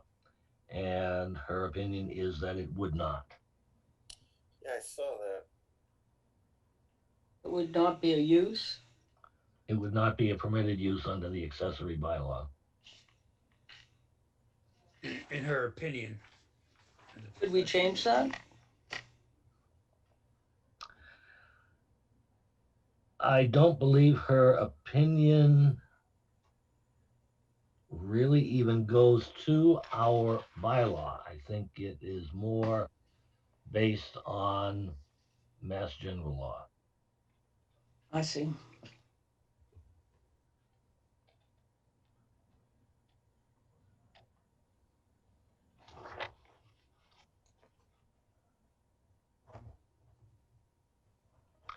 Any comments, questions? I did not see this when I was reviewing the minutes, but I mean the agenda, but could you clarify that for me? She's saying that cultivation of marijuana would not be allowed in Rutland? It would not be allowed as an accessory use under And our, what does, so, as our oh, okay, I think I understand that. most recently passed bylaw. We have that agricultural accessory use bylaw that we just passed. That Right, allows for, entertainment and right. breweries and that kind of thing. So Norm, she's saying that it's allowed by state, but it can't slide into that bylaw is what she's basically ruling on, correct? No, basically marijuana cultivation is not an agricultural, what do I want to call it? Use? Activity. Yeah, okay. But somebody could still apply for one of the permits to have a grow. Yeah. Oh, yeah. Oh, yeah. Yeah, they can't say that they can do that under the agricultural bylaws, what she's ruling on. Yes. Or see, I shouldn't say ruling on, she's giving us an opinion. Right. All right, so that means I gotta dig up the 5 acres I just planted? Yeah, if I may, because I was hoping Skip was going to attend on this matter, and he hasn't gotten back, and the reasons were. Now I gotta say this. So forgive me, just bear with me. I'm now going to speak as a person who has interest in this matter and not as a member of this board. I have no intent of using my authority as an influence or otherwise, and I am completely recusing myself from all actions or decisions taken by this board in this matter. Okay, so is that understood? Yep. Okay, and I can, Tamika, if you need that verbatim, I can send that legal quote over to you. The use that Skip was intending was to use as a draw for people to come to the farm as would say people that come to play disc golf. Not everybody's gonna people not everybody's coming there just to play disc golf, but you do have people come to watch.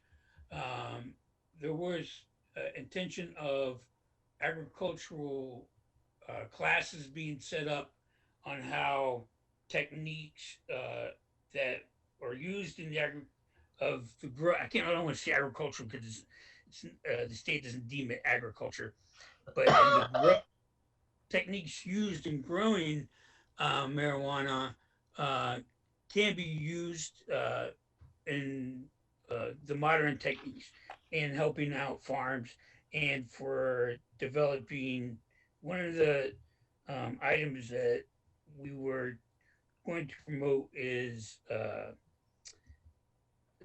inner city like micro farming. How they set up and open lots um, to promote that. But the main thing was to use it because the Cannabis Control Commission does not prohibit tours of facilities. So we were hoping to use tour of the facility of what a marijuana cultivation facility looks in order to bring people to the farm and then to use that once we get them there to whatever items that farm has to offer for them to hopefully gain interest in that. So it's kind of like a fishing lure on one end, but one of the things that we are not demanded, but um, that we were asked. One of the requirements is to promote education, and we there was classes that we were hoping to offer to show relations, and we were going to try to tie it in. Like I said, it wasn't the main. Even though I am a person of interest, this wasn't my portion of it. But that's kind of like the gist. Mostly as a lure to get people to come to farms, and then once we got them here to promote not only the farm that we're growing on, but other farms and towns and the importance of farming. Sean, I guess, and this is through Norm.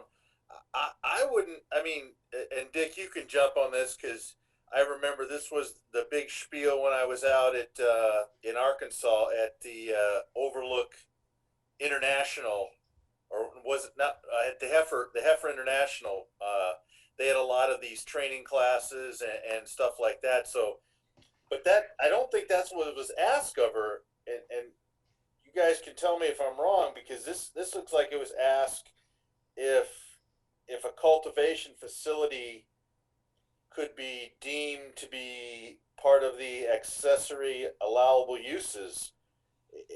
Nowhere in this email I could find talks anything about education or anything like that. So that's why I'm struggling with what you just described, Sean, and what I see in this letter.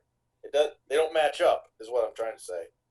Well, yeah, I think what you're telling her is like it has the use as other people in town are using or could be using, let's say, having a wedding at their facility. Well, obviously weddings don't have anything to do with agriculture, but it does. It is being used as a lure to bring them to the farm in order to show them what other offers for a chance to. I guess I don't know if it's as to make income or for that as where I'm looking for other than lure, because it sounds, I don't want to say like they're fishing, but You're looking to get people interested in agriculture by giving them other opportunities of what you can do in agriculture. Well, yeah, and to see how cultivation techniques and the use of marijuana can also be used with agriculture. It's more of a plan would have to be once it comes along as far as the education aspects. But the idea of this bylaw was to get farms the opportunity to bring in more income and more people to visit them, from what my take on it was. And we feel that this would be an ideal situation to bring people as tourism. Dave, maybe I'm wrong. This is through Norm, but that's not what Amy's responding to, right? As I understood the question was whether or not, well, first off, so there's the marijuana bylaw. Yep. It identifies various uses in the zoning districts where those uses are allowed. One of the listed uses is cultivation, which is allowed in some zoning districts. Mm-hmm. However, no marijuana use is allowed in any residential zone, so it's not allowed in any residential zone. So I think the question was, would cultivation be considered to be an accessory agricultural use that would work under the accessory agricultural use bylaw? That's the question as I understood it. And what you have is the response to that particular question. I mean, all these other things would fall from it. Education and other things would fall from the cultivation. So if cultivation is not allowed to get to the other things, I'm not In sure how that my- works. Yes. So that's the question. So that's what you have before you tonight, Okay. because there was an expenditure of town council on this. We know that there's questions about it in general that is therefore on the agenda for tonight. Okay, I wouldn't have a problem under the agricultural bylaw, again, referring to like Heifer International, of having, like, classes or on a site. But to Amy's point, having cultivation in a residential area using the ag bylaw, I don't agree with. I agree with her opinion. So it's sort of a dilemma. I could see where a farmer could have educational classes showing how marijuana can be cultivated and like that, but not actually cultivating it on the property. Does that make sense? Mr. Chairman, If I may through the chair, let's try to consider why this bylaw was written in the first place. It was, from my opinion, it was to give farms who are not zoned in certain areas the opportunity to increase their revenue through areas that aren't normally used as agriculture or under the the federal agricultural law was at 40. We're under the general law 40A, which deals with whatever farmer. I'm not a farmer, so I don't know. What other the state deems most the reason why they did this because most farms are not in industrial zones. The reason, and that's why the state was promoting this, was the opportunity to give farmers who are struggling in this state an opportunity to use their land for otherwise other zoned uses, like having a brewery or having a disc golf course, or to have a venue for a carnival or a concert or a wedding, which wouldn't otherwise be zoned in those areas anyway either. So I think that's our argument is to, why was this bylaw written, and it just gives examples, but in the bylaw, I do remember it says that those are only limited examples. So Yeah. Mr. Chair, if I may for a moment, Yes, I have not seen the attorney's response. I'm not a lawyer. Here's my interpretation of things that I'm hearing tonight. The cultivation of marijuana cannot be considered agriculture. That was a given. And as near as I understand the attorney's response, the cultivation of marijuana cannot by itself be considered an accessory use. Yep. mm-hmm. All the other elements that Sean is talking about are accessory uses of the cultivation of marijuana, not agriculture. Yeah. And so I can understand, I believe, the attorney's response by saying that that accessory uses of the cultivation of marijuana are not agricultural accessory uses, rather definitionally. Yeah. That is not to say that we're, when Sean works with Skip, gets it all worked out and is cultivating, that the things that he says can't take place. It's just that I'm not sure that as presented, they can take place under accessory use of agriculture. Yeah. Yes, because here comes a busload of kids coming in. I'm not going to go through the public safety or other potential issues that they would have to address to make that happen. I'm giving my interpretation of what I hear today, having not read the attorney's response directly. Yeah, I agree.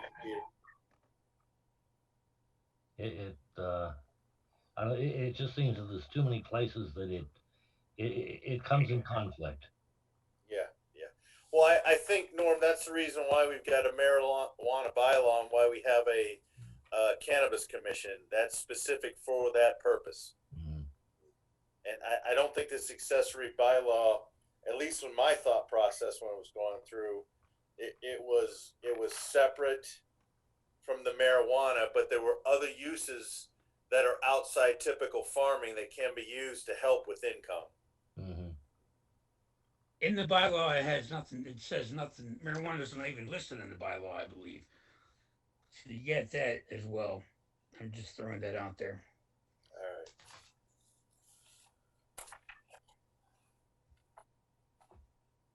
Well, I got to go with what Amy comes back with. That's been my opinion from day one. Is I follow what the attorney recommends to the town.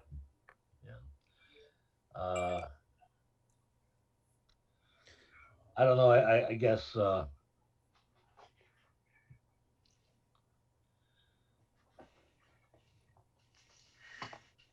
I might be willing to listen to another qualified legal opinion. But I wonder what the State Agricultural Commission would have, because they're the one that really promoted this bylaw throughout the towns. Isn't that correct? well, the Agricultural Commission is a town body. They would be using the same legal Law firm. law firm. I mean, the state's agricultural commission, or is there a difference between state and town? Because marijuana is a state regulated. I don't know. All of this is just so new, and like I said, I think the main idea on why Skip wanted to be involved was that the bylaw was written to give opportunity for farmers to use for uses other than otherwise what they're zoned for. Mhm. So who determines that? Is that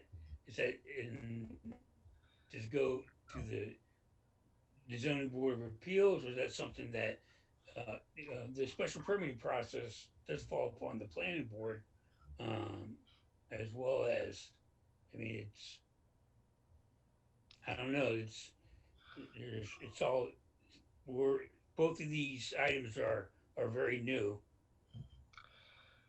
Well, I think, Norm, it's a zoning bylaw, so it's coming through us, right? Yeah. So it's going to fall on the planning board, that's for sure. And then if there's any, what's the word I'm looking for? If there's any appeals or anything, that goes through the ZBA, correct? Yeah. I'm just trying to think of the procedures. Yeah, I don't know. Most ZBA stuff I've seen has to do with residential lots. Well, yeah, but it doesn't have to.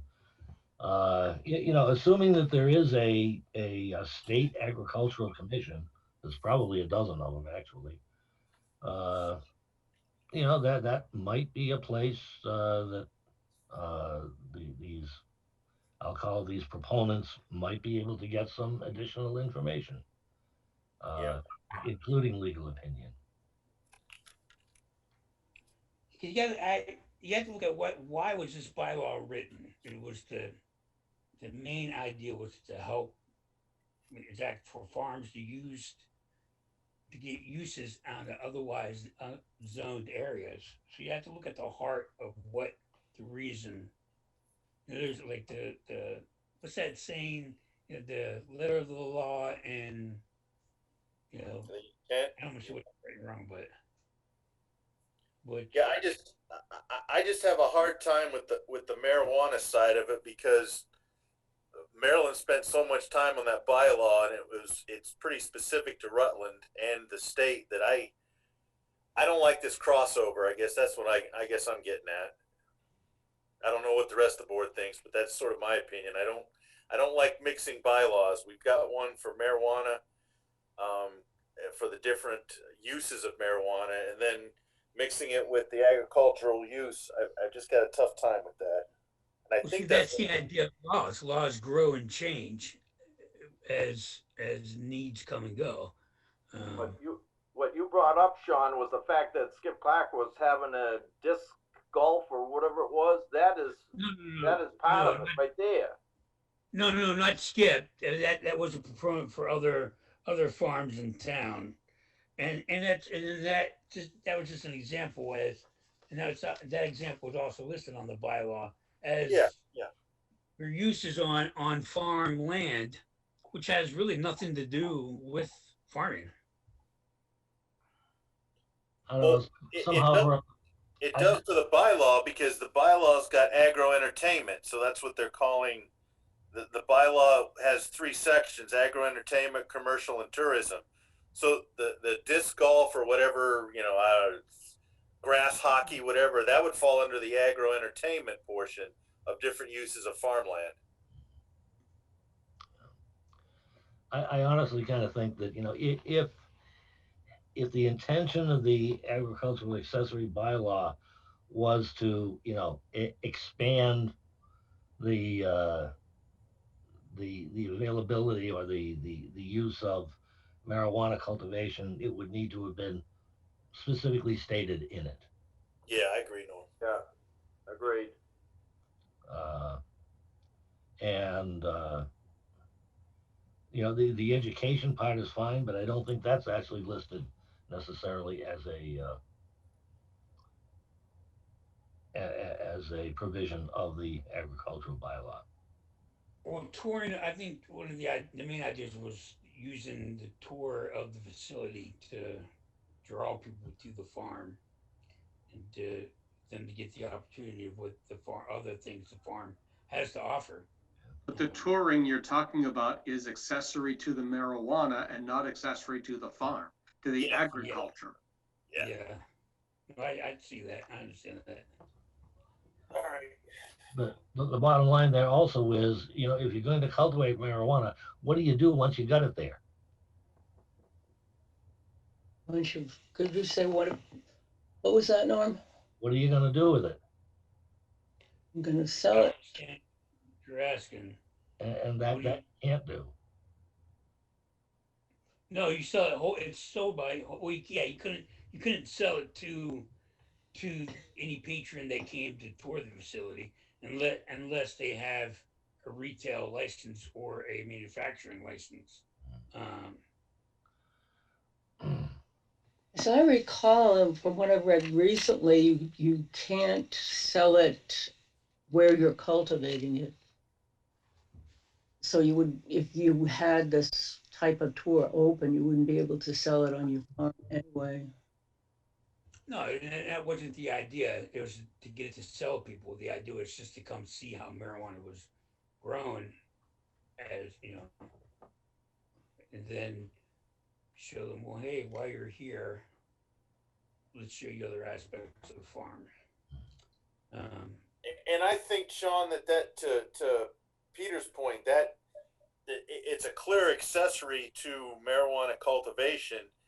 Now, the only thing that I would say would be part of the accessory bylaw was if there was other events at the farm that wasn't associated with marijuana, then that would fall under the accessory bylaw. But I think to Peter's point, any alternate opportunities with marijuana cultivation, education, tours, planting, teaching, alternate means of growing, anything like that would be an accessory to the marijuana bylaw.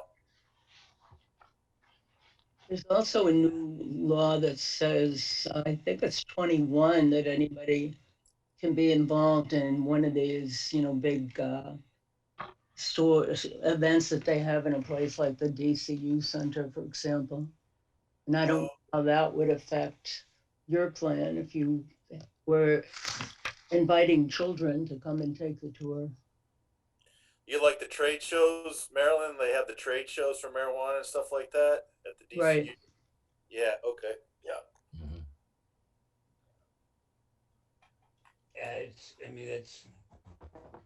lot of this is unknown to me as well, because it's not my side of the business, but it's something Skip will have to, since it is his property. He's the owner of the farm, so I don't really have any say on his part. I don't know where he is, and he was informed last week of it being on the agenda. As soon as it was on the agenda, I haven't heard any hide or hair of him all weekend. Okay, Norm, I'm gaveling Skip. Yeah, 14, please. I have a question for Dick. I got my packet off the internet and I don't have anything on 13. And if you're wondering if it would be possible to send me those few pages. I think the only thing that was the Dave. Yeah, that's good because Dick's internet isn't working too well. I get your two names backwards, but I don't have any of this information, so I would like to see it. And if I may, through the chair, ask Dave if he could forward this email. I just want, yeah. To mass home growers, that would be possible, because I sent that email electronically to the boards as a collective entity, so. Yeah, but I'm talking as a, so this is I where will look it's for it. weird. I haven't seen it, but I will I also try had it. again. I also had it in the paper copies of the packets. It was not included in this version because it's the board's prerogative to release it to the public after the board has reviewed it. If the board would like to release it to the public, then we could put it into the packet, or provide it upon request. Okay, yeah, that was my thing, was to get this off to Skip, since it is, but it's confidential right now. So I mean, I couldn't be the one to do that. That would be a conflict of interest. I mean, I couldn't use. I wouldn't be able to be the one to let him see it. You know what I mean? I'm just trying to cover my ass on it. I mean, excuse me, try to cover my base on that. I mean, Norm, I don't see anything in here that's derogatory to the town. I'd have no problem releasing this to the public. Yeah, now, as long as we have read it and discussed it, I don't see why we should not. It's, at this point, to me, it is public information. Right, it's not part of the minutes. I don't know. Do we need a vote for that? I don't think so. I mean, If I could, sorry to jump in, I would think a motion would be appropriate because it's the board's email at this point. If the board collectively agrees that can be released as public information, then that vote would just make that clear. all right, I'll move to release the email correspondence from Dave George back and forth through our attorney, Amy Caswell. I apologize. Wessel. At KP Law, dated December 16th, 2020, to the public. Second that. Okay, any discussion? Okay, roll call. Tim? Aye. Dick? Aye. Sean? Well, I recuse myself on this. So. Okay. Marilyn? Aye. And Norm, aye. So Okay. we have a request from the public to seek this information. Is that what we understand here? Okay. Okay, are we done with 13? That's 13. Let's go to 14. Okay, 14, Town Center Study. We have a copy of the results. And I don't know. I looked it over. I didn't see any major surprises. No. Uh, Obviously, this information can be some fodder for our master plan. I agree. And to be perfectly honest with you, I just keep thinking back to the last master plan when we sent out that survey. By the way, Dick, you wouldn't by any chance have a copy of that original survey, would you? Of course, survey, no. Dave, stop and back up one little bit. Right there. Now, to me, this meant an awful lot to me. When you take a look at 5 to 10 years, and you probably can't see it, but that's the two lower, the 19.2 and the 19.7. How many people moved in the last 5 years? 5 years? And then up above, how many of us have been around up to, more than 20 years? And that's it's kind of shocking how many people have moved into Rutland. 38, almost 39%. Yeah. Yeah. Wow.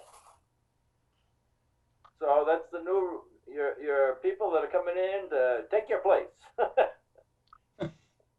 Well, and to me, that's how do you tell them what was here before, and that's part of my my language right now.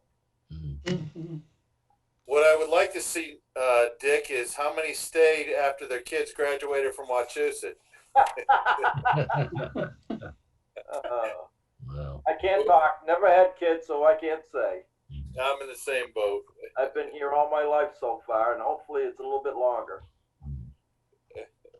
well, I can't claim that, but I've been here long enough to certainly see that the town is a lot different than when I moved out here, especially my own road. Right. Yes.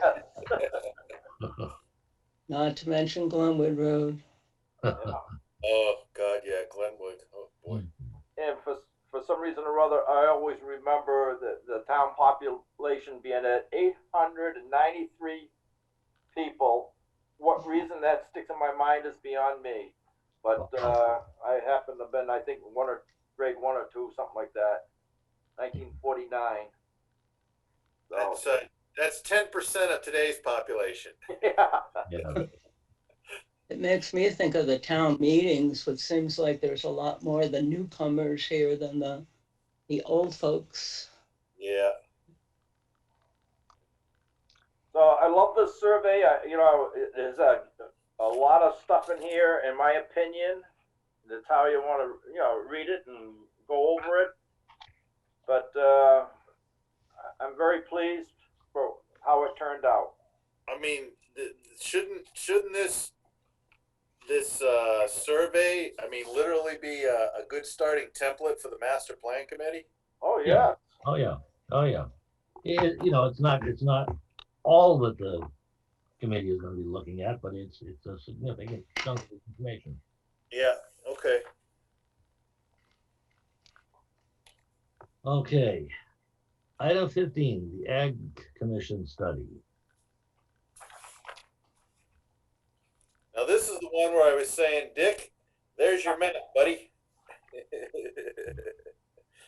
And needless to say, I had to scrunch down the map in order to squeeze it all in because it blocked out when I tried to print it, our property over this neck of the woods. And I mentioned something to Dave today. The when we did the solar in Wachusett Street, Norm, the Taylor, Yeah, that was in 61A. Was it taken out to be turned over to solar, or did it stay? I do not recall at all. Look, the one across from Mushkapog Road? That is correct, No. Yeah, that was taken out of 61. because of the change of use. Yes. It does not show up on the map as such, and I didn't know if it should have or not. So I am gonna go over to the Board of Assessors to bring that up. Mm. Mm. And it's interesting. I mean, there's a few other errors in here, but I need a bigger map for crying out loud, and then take time to go up to the Board of Assessors, find out, or through the computer here, and just to double and verify everything. Mm. Boy, there's a lot of nice places to put a water treatment plant. Well, my biggest thing, I keep looking at it for a wildlife corridor. How do we connect the prison camp over to Quinnipiac Reservoir? And it's a little tricky, but not that bad. I mean, there's still a corridor. Mm. So, but it also, when you take a hard look at it, at that map and see all the developments, Yeah. the clumping of the developments. Yeah. Now,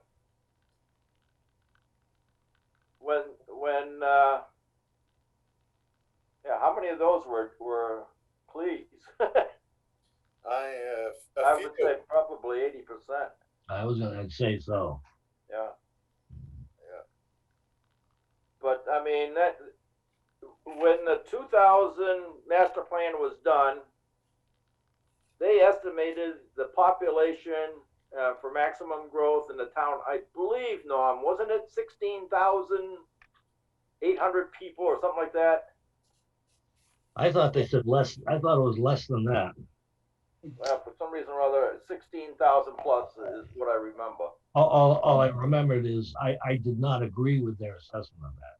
Yeah. It was way too low. Well, anyways, this is a good beginning, you know, to look at things, and you know, in my opinion, to say, hey, is this piece of property worth something in the future to buy, to purchase, for the town to purchase, and the reason? We just got to find a way to get the money. That's correct. Well, they were talking about that on the select board meeting on yesterday. Yes, they were. CPA. Yep. And Peter, you brought up, you thought it was 8 years or something like that. I thought it was 2000 that we brought that up. Yeah, I said about 12 years, but in truth, I don't remember for sure. Yeah. I just remember the town meeting. And I remember it was the Concom at the time did it, and I remember Karen was the chair at the time, and we wanted to do it very little just to get it in place, and it just was knocked down so bad. Mm. Well, I think these days, the demographic changes in town have the possibility of helping it pass if it's sold correct, if it's advertised and basically a good sell job. Yeah, I agree. Peter, this report looks like this would go good with your open space sections that I read through, that I was able to read through. This was like a little section that you guys had put together in that previous report. Yeah, probably. So, anyhow. All right, that's 15.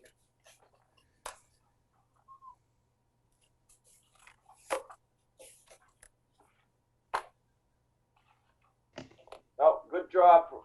A very good job that they did. Mhm. Money well spent.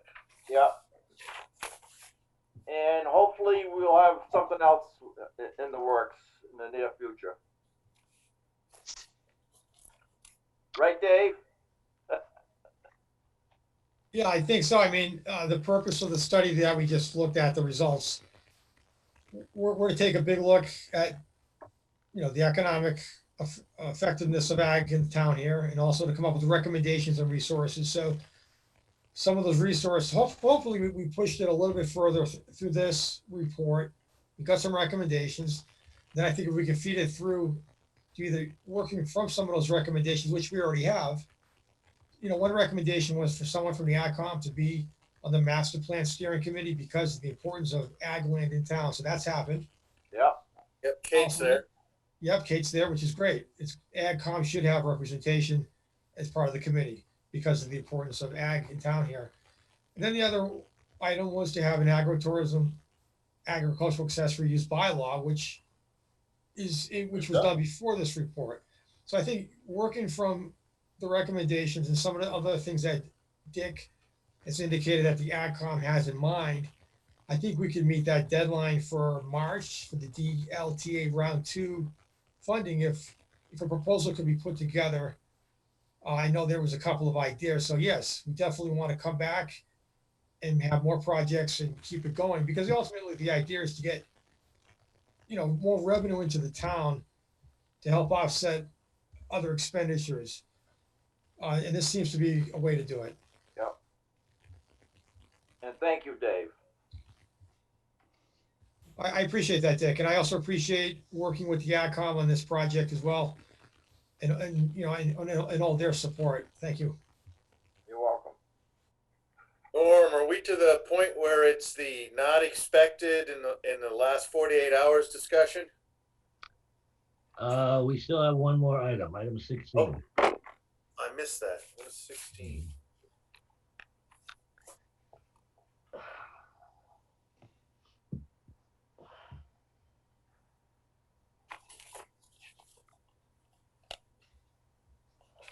So Norm, how are we doing on our budget? Well, that was that. Dang, that's the item I wanted to bring up. Norm, was the budget.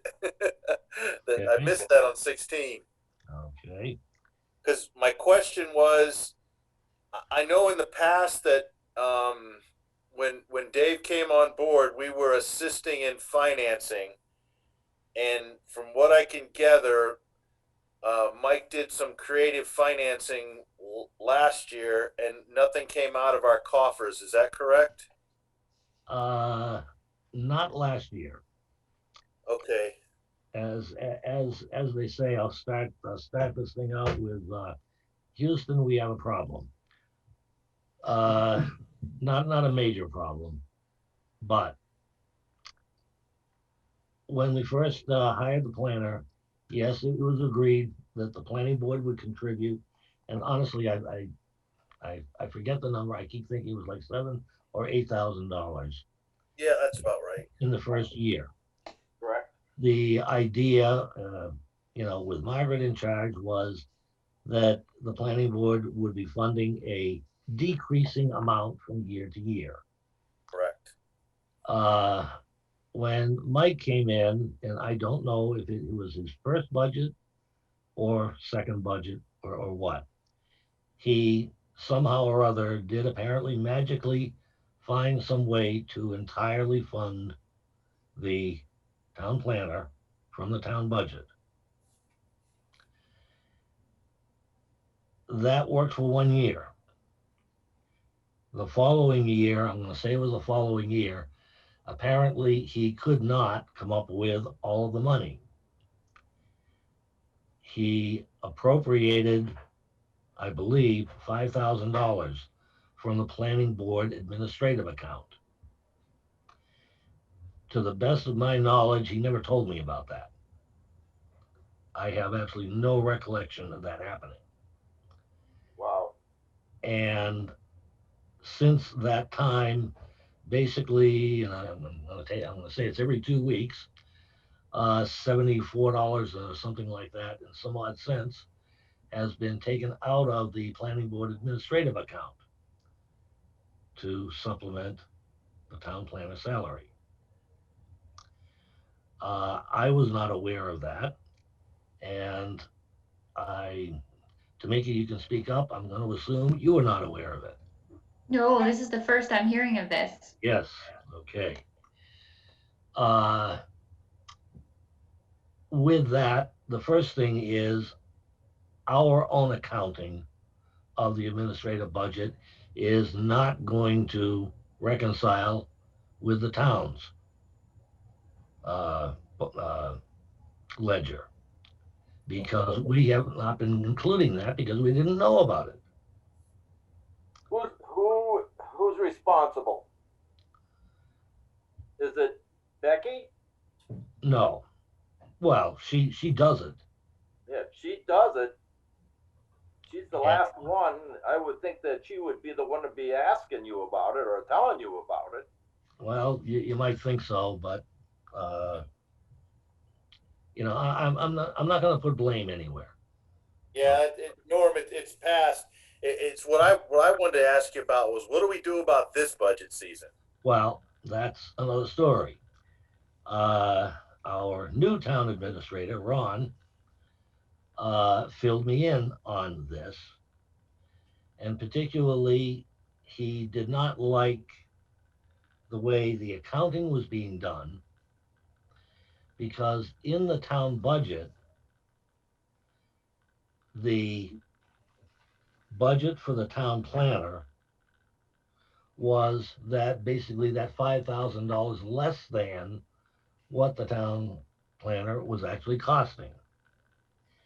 He felt that was not transparent.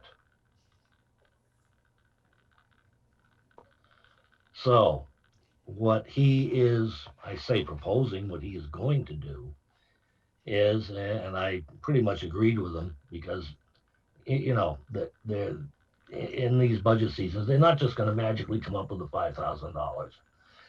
But what they are going to do is they are going to, as an article at town meeting, appropriate that $5,000 from the planning board administrative account.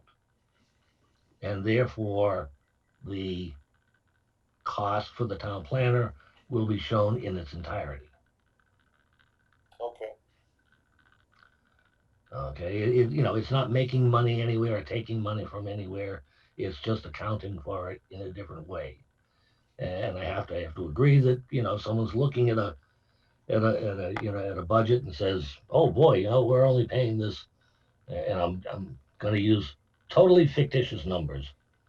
Hey, we're only paying this town planner $50,000 when it really should be $55,000. That is not transparent.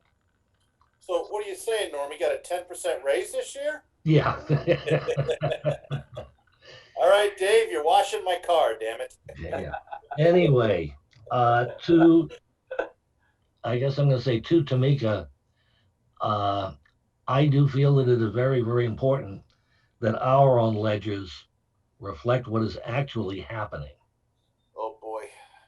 Yeah. Oh boy. Yeah. Oh boy. So where are we with our set of papers, our books?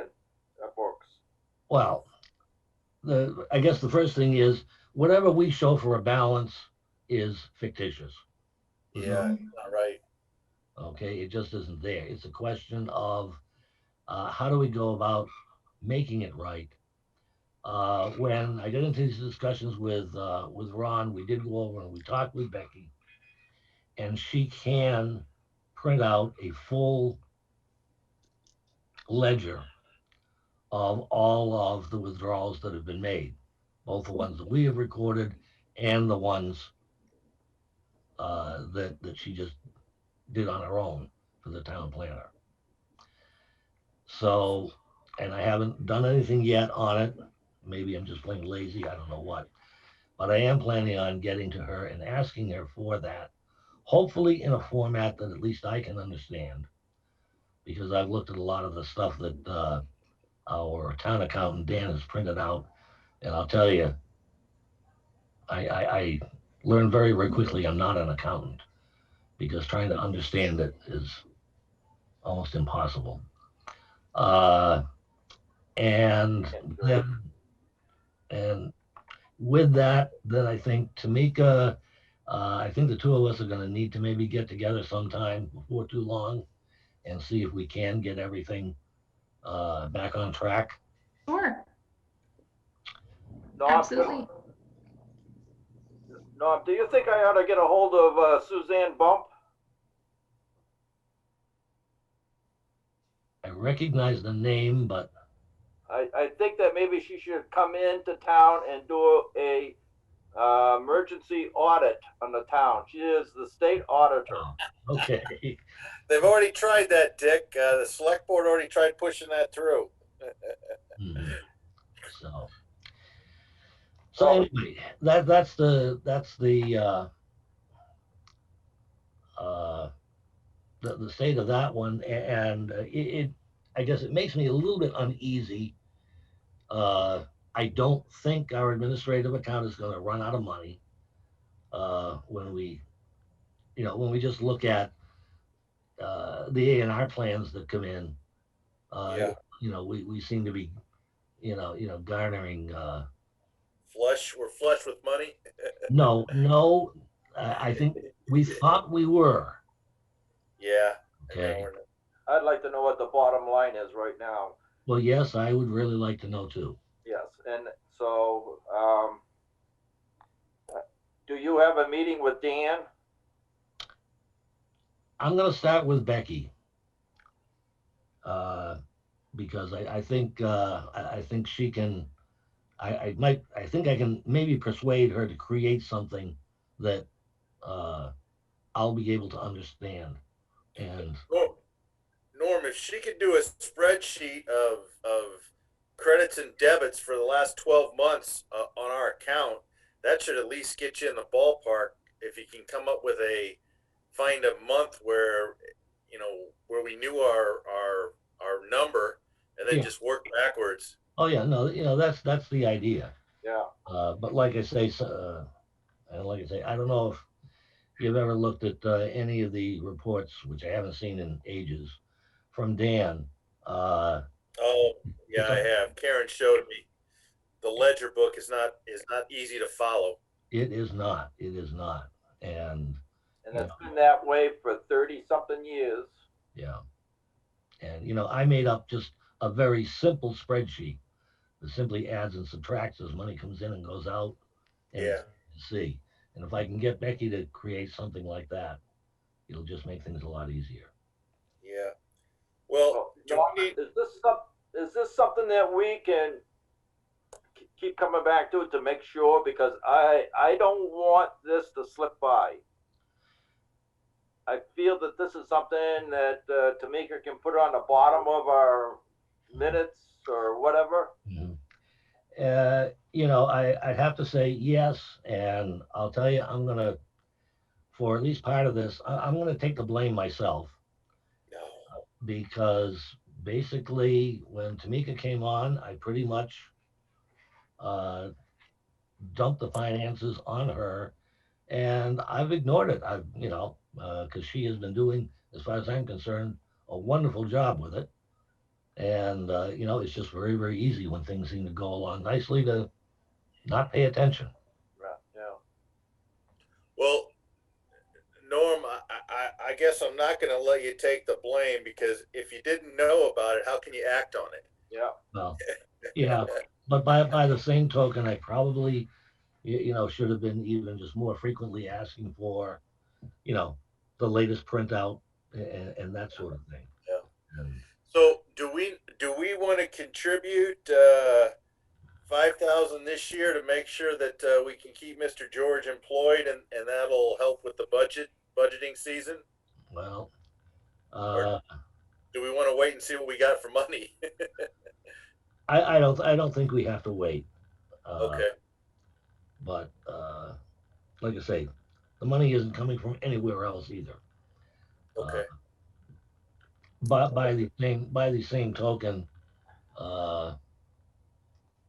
just hopefully, I'm not seeing Ron on here.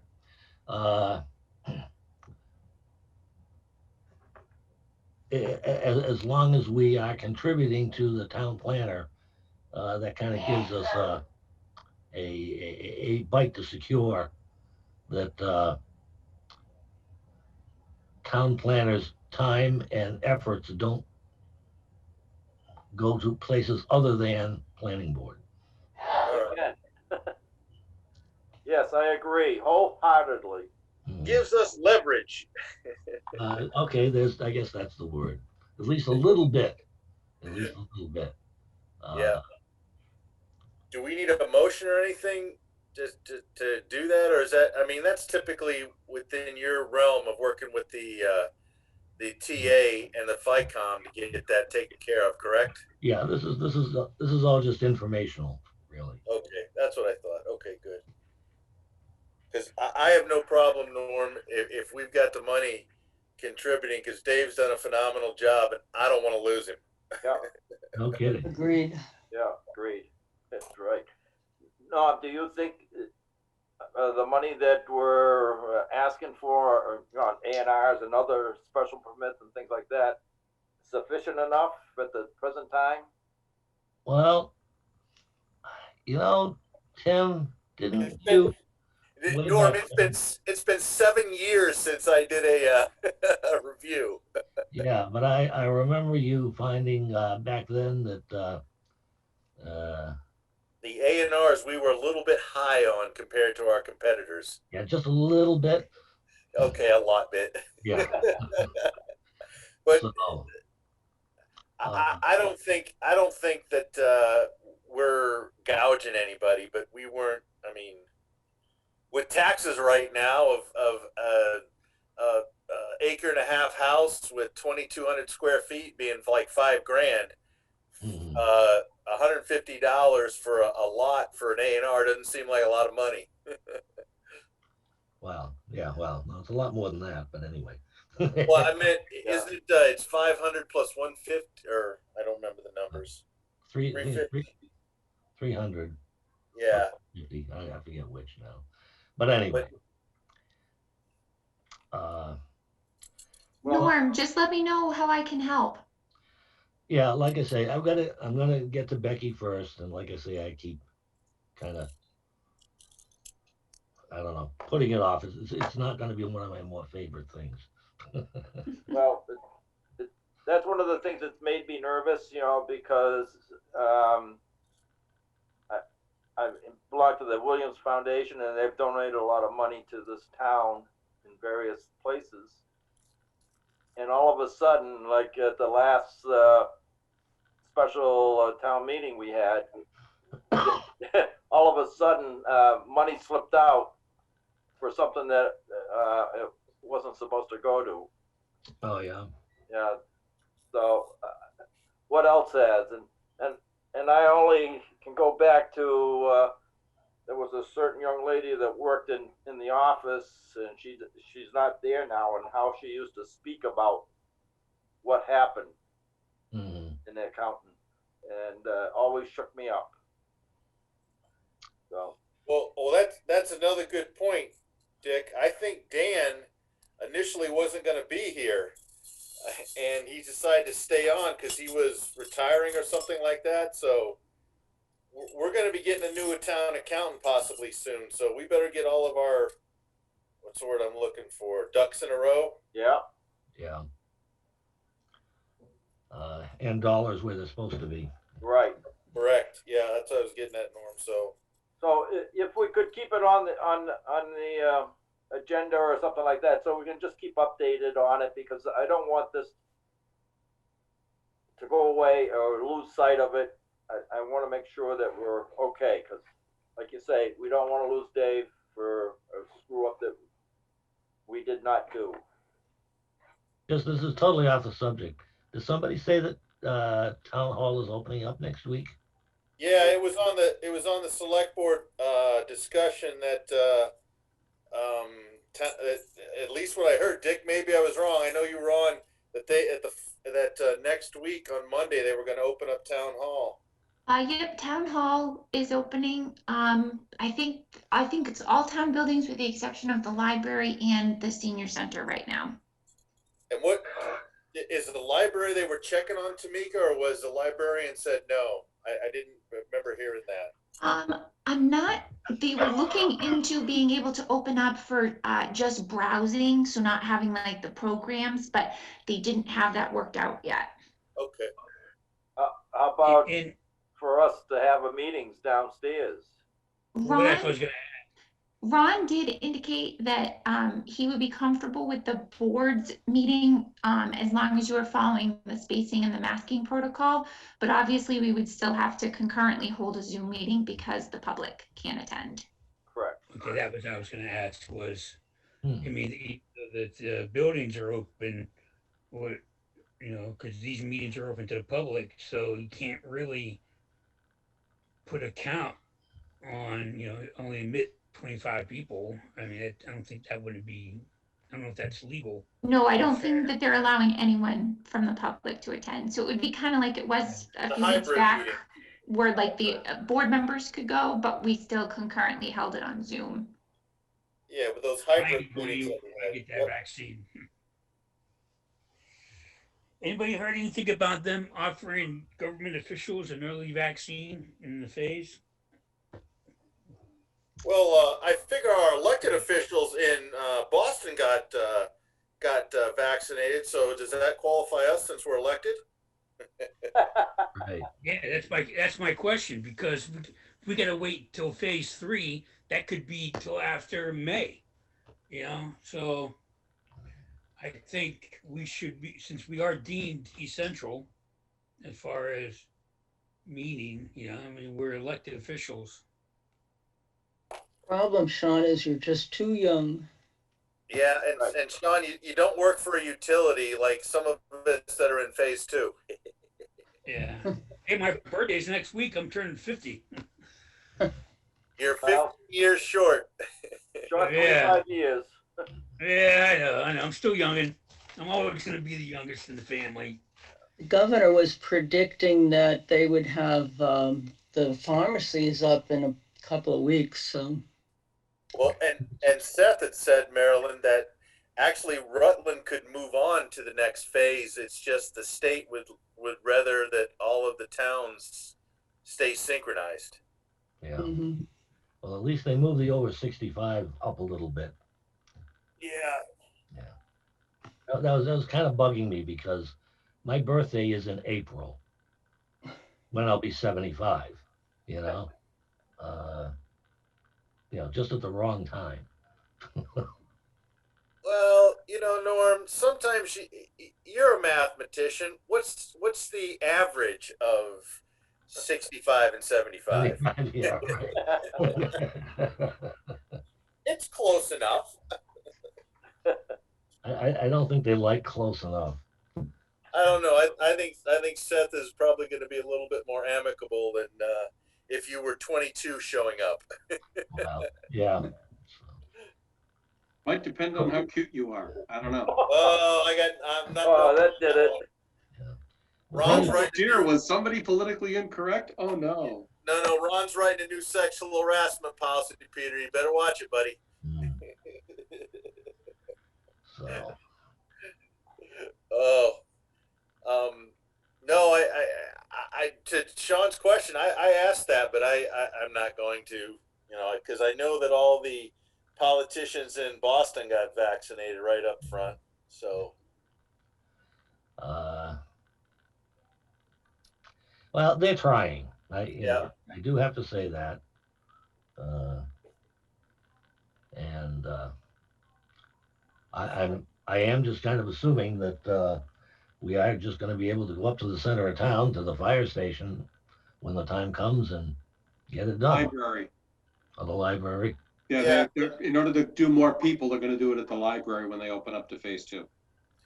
yeah, and the other thing, Norm, and I guess Oh. the rest of the board, there's a Swift 911 that you can register on and register what phase you're located on or located in. And supposedly there's an announcement that'll come to you from that Swift 911 Yeah, system. The reverse 911, you mean? I think Yeah. Mildred signed up for that. Yep. Karen signed us up too. But if they're going to use the library, Yeah, that's definitely. Norm, look it's out. my understanding that they're going to use the library for the seniors to get their vaccinations so that they are separate from the other general public that qualifies during that phase. That's my understanding. Oh, okay.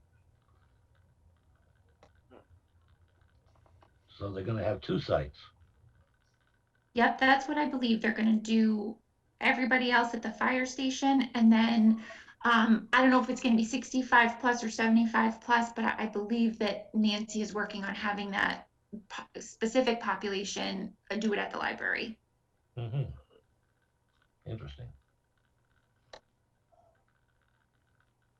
Well, I do have a question to ask before we adjourn, regarding all of us getting our own town email, so that emails aren't sent to our private emails.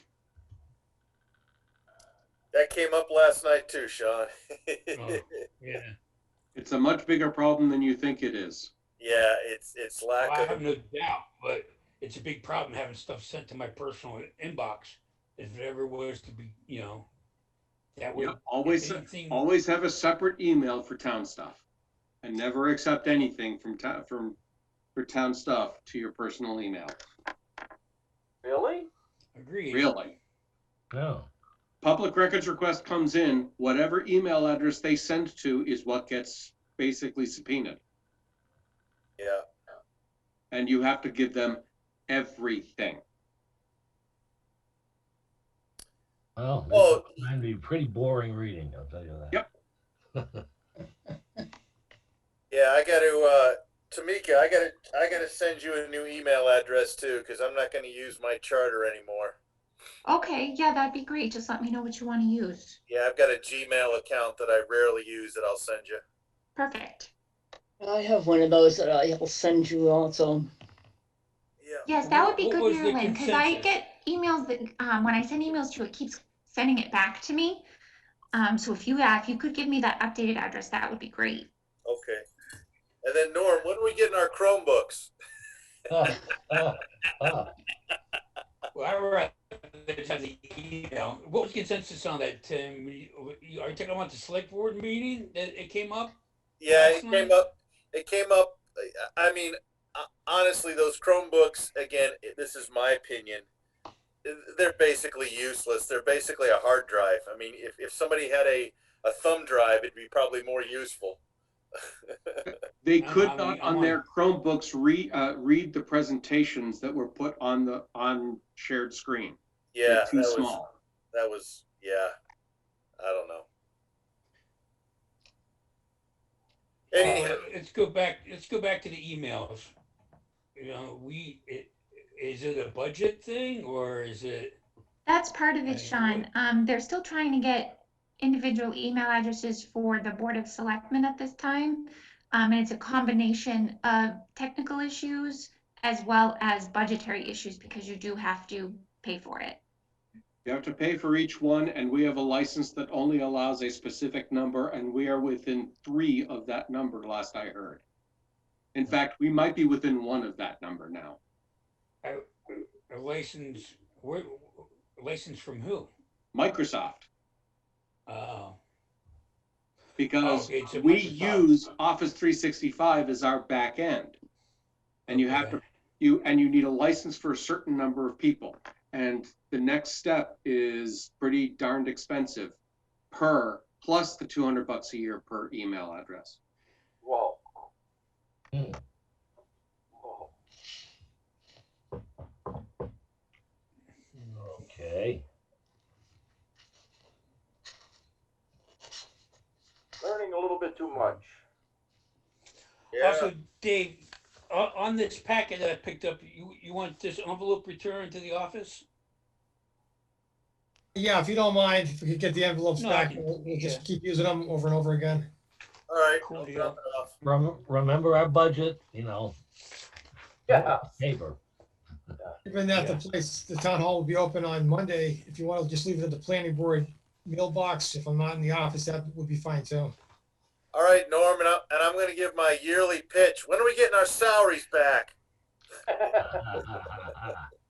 Okay, I'm done. Oh, How can we come up with a new method of making money? Yeah, make the kids get walking sticks and go to school instead of buses. mm, Instead of riding in their family cars? Yeah. How do you teach them mass transit if you don't get them out of the car and into the bus? Well, there's another thing going on, Dick. I just found out from my nieces. They actually have a choice in the middle schools in Holden to stay remote if they so choose. They don't have to go to school. Uh-oh. Yeah, That's what you said too. yes. yeah, that's what I meant. Wachusett and Holden. Yeah. And, Yeah, and I'm 'cause- thinking, man, all I do is think of that German father of mine in that size 12 boot. Well, I still would like to have a little bit of money coming back from the Wachusett on the buses, but I guess, It's not going to happen. They're going to put it in their rainy day fund. well, it's raining here. The town is so desperate for money. Yeah, we are. We're $400,000 or something like that in the hole for this year's budget. Yeah. Yeah. So what are we gonna do about that? What's the select board doing? So, to me, for crying out loud, we've got to watch ourselves on the planning board. And are we collecting fees on everything that we can? I think we are. I mean, Yeah. As long as we're doing it properly, let's see what we can do. I think we need to assess every solar panel a fee. There you go. The problem is, I don't think solar's ever going to be built in the next 3 to 5 years if it's up to the grid. Well, I don't know. I just keep thinking. I'm just looking at our new president. Oh yeah, well, Who just vetoed the Keystone Pipeline and has stopped any further oil exploration. I just hope they couple that with some really good solar programs. yeah. Well, they'll have to subsidize it to death because the grid just the engineering that's required to get. Let me rephrase that. The amount of infrastructure that's going to take to update the grid to take on these 2 and 3 megawatt solar projects. Yeah. It's through the whole state, and EverSource is the same way. It's Mhm. there's just the infrastructure was not made for these small little, if you want to call them power plants, to be Yeah. feeding in. So it'll be interesting how times, but that's why I say the RDIC, that solar farm up there, it ain't gonna happen. They just got a check the other day. I mean, I'm proud of them to keep going, but Yeah. based on what I know from, at least from the grid, from people that I'm friends with, this thing's 3 to 5 years before they get a plan of how they're going to upgrade their substations and the costs associated with it and projects. So we'll see. Yeah. Okay, Motion motion to to adjourn. adjourn. Second. Any discussion? Okay, roll call in favor. Tim, Aye. Marilyn, Aye. John, Aye. Dick, Aye. Norm, I. We are adjourned. Stay healthy, everybody.